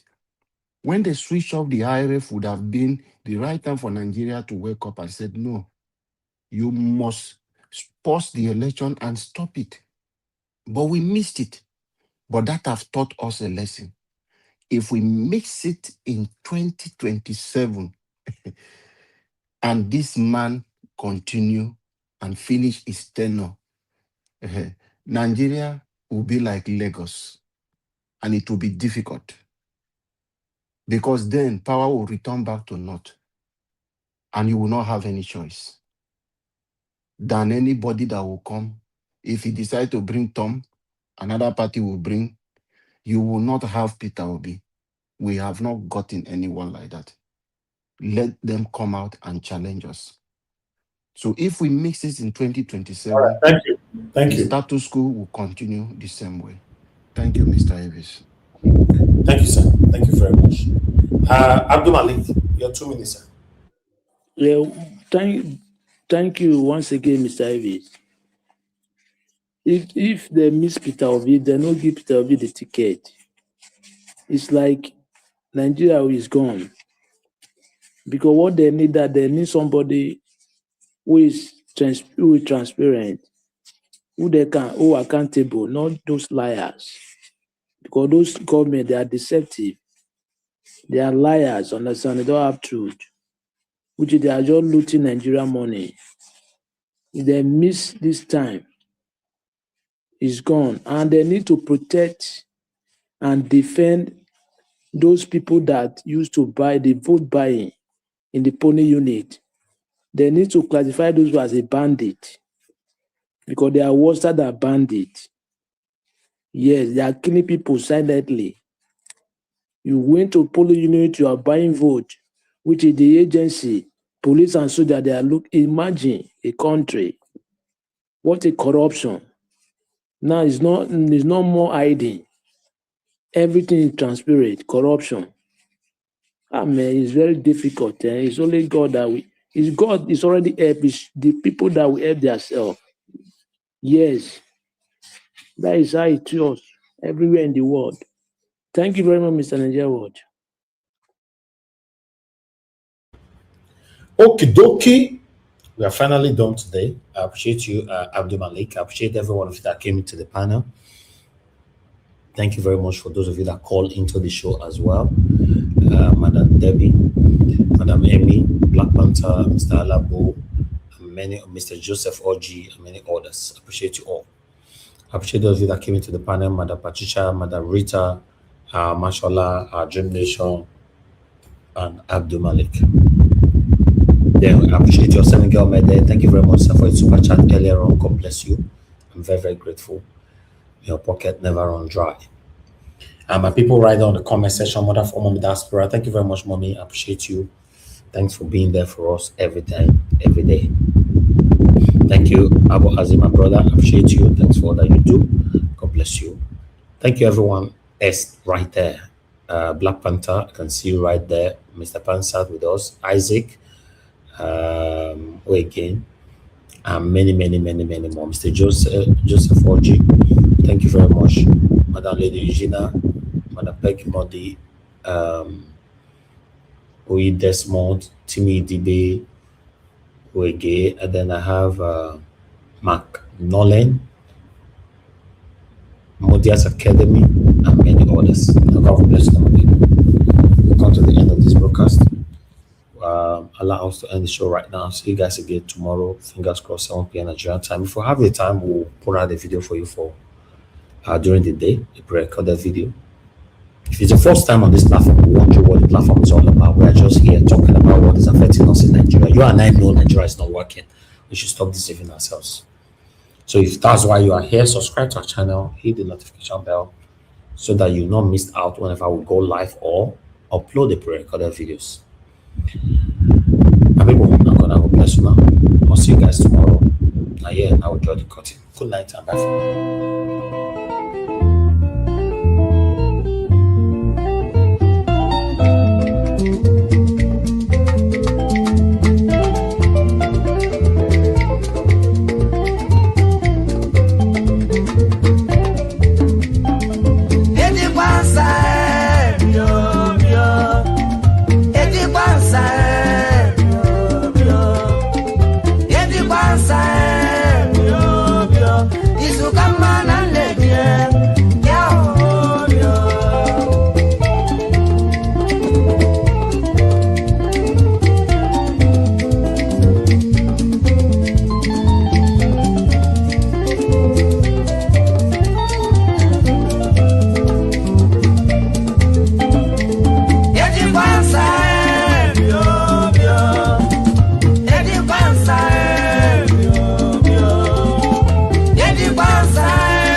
ye rula megba atuma e bijo cycle ndabanyo what them on them abama ndaba bosolo e bokdapa ndabanyo baba atijo blow kiri biao wamase what you be bros awosaku tela banye that yet the bros were matan ndaba chica bros of West Africa ndaba general important glass dealer, Mike merchandise, electronics dealer.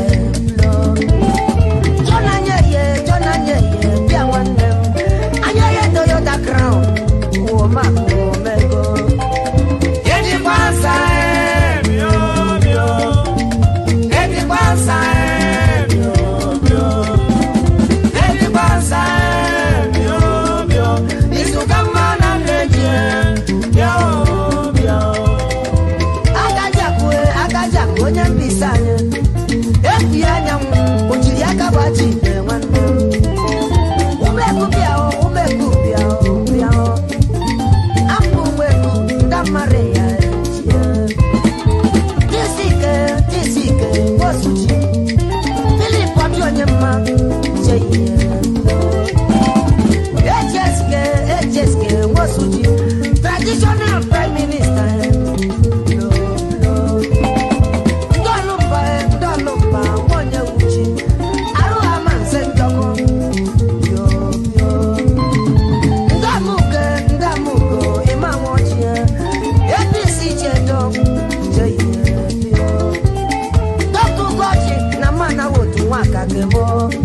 Very contractor,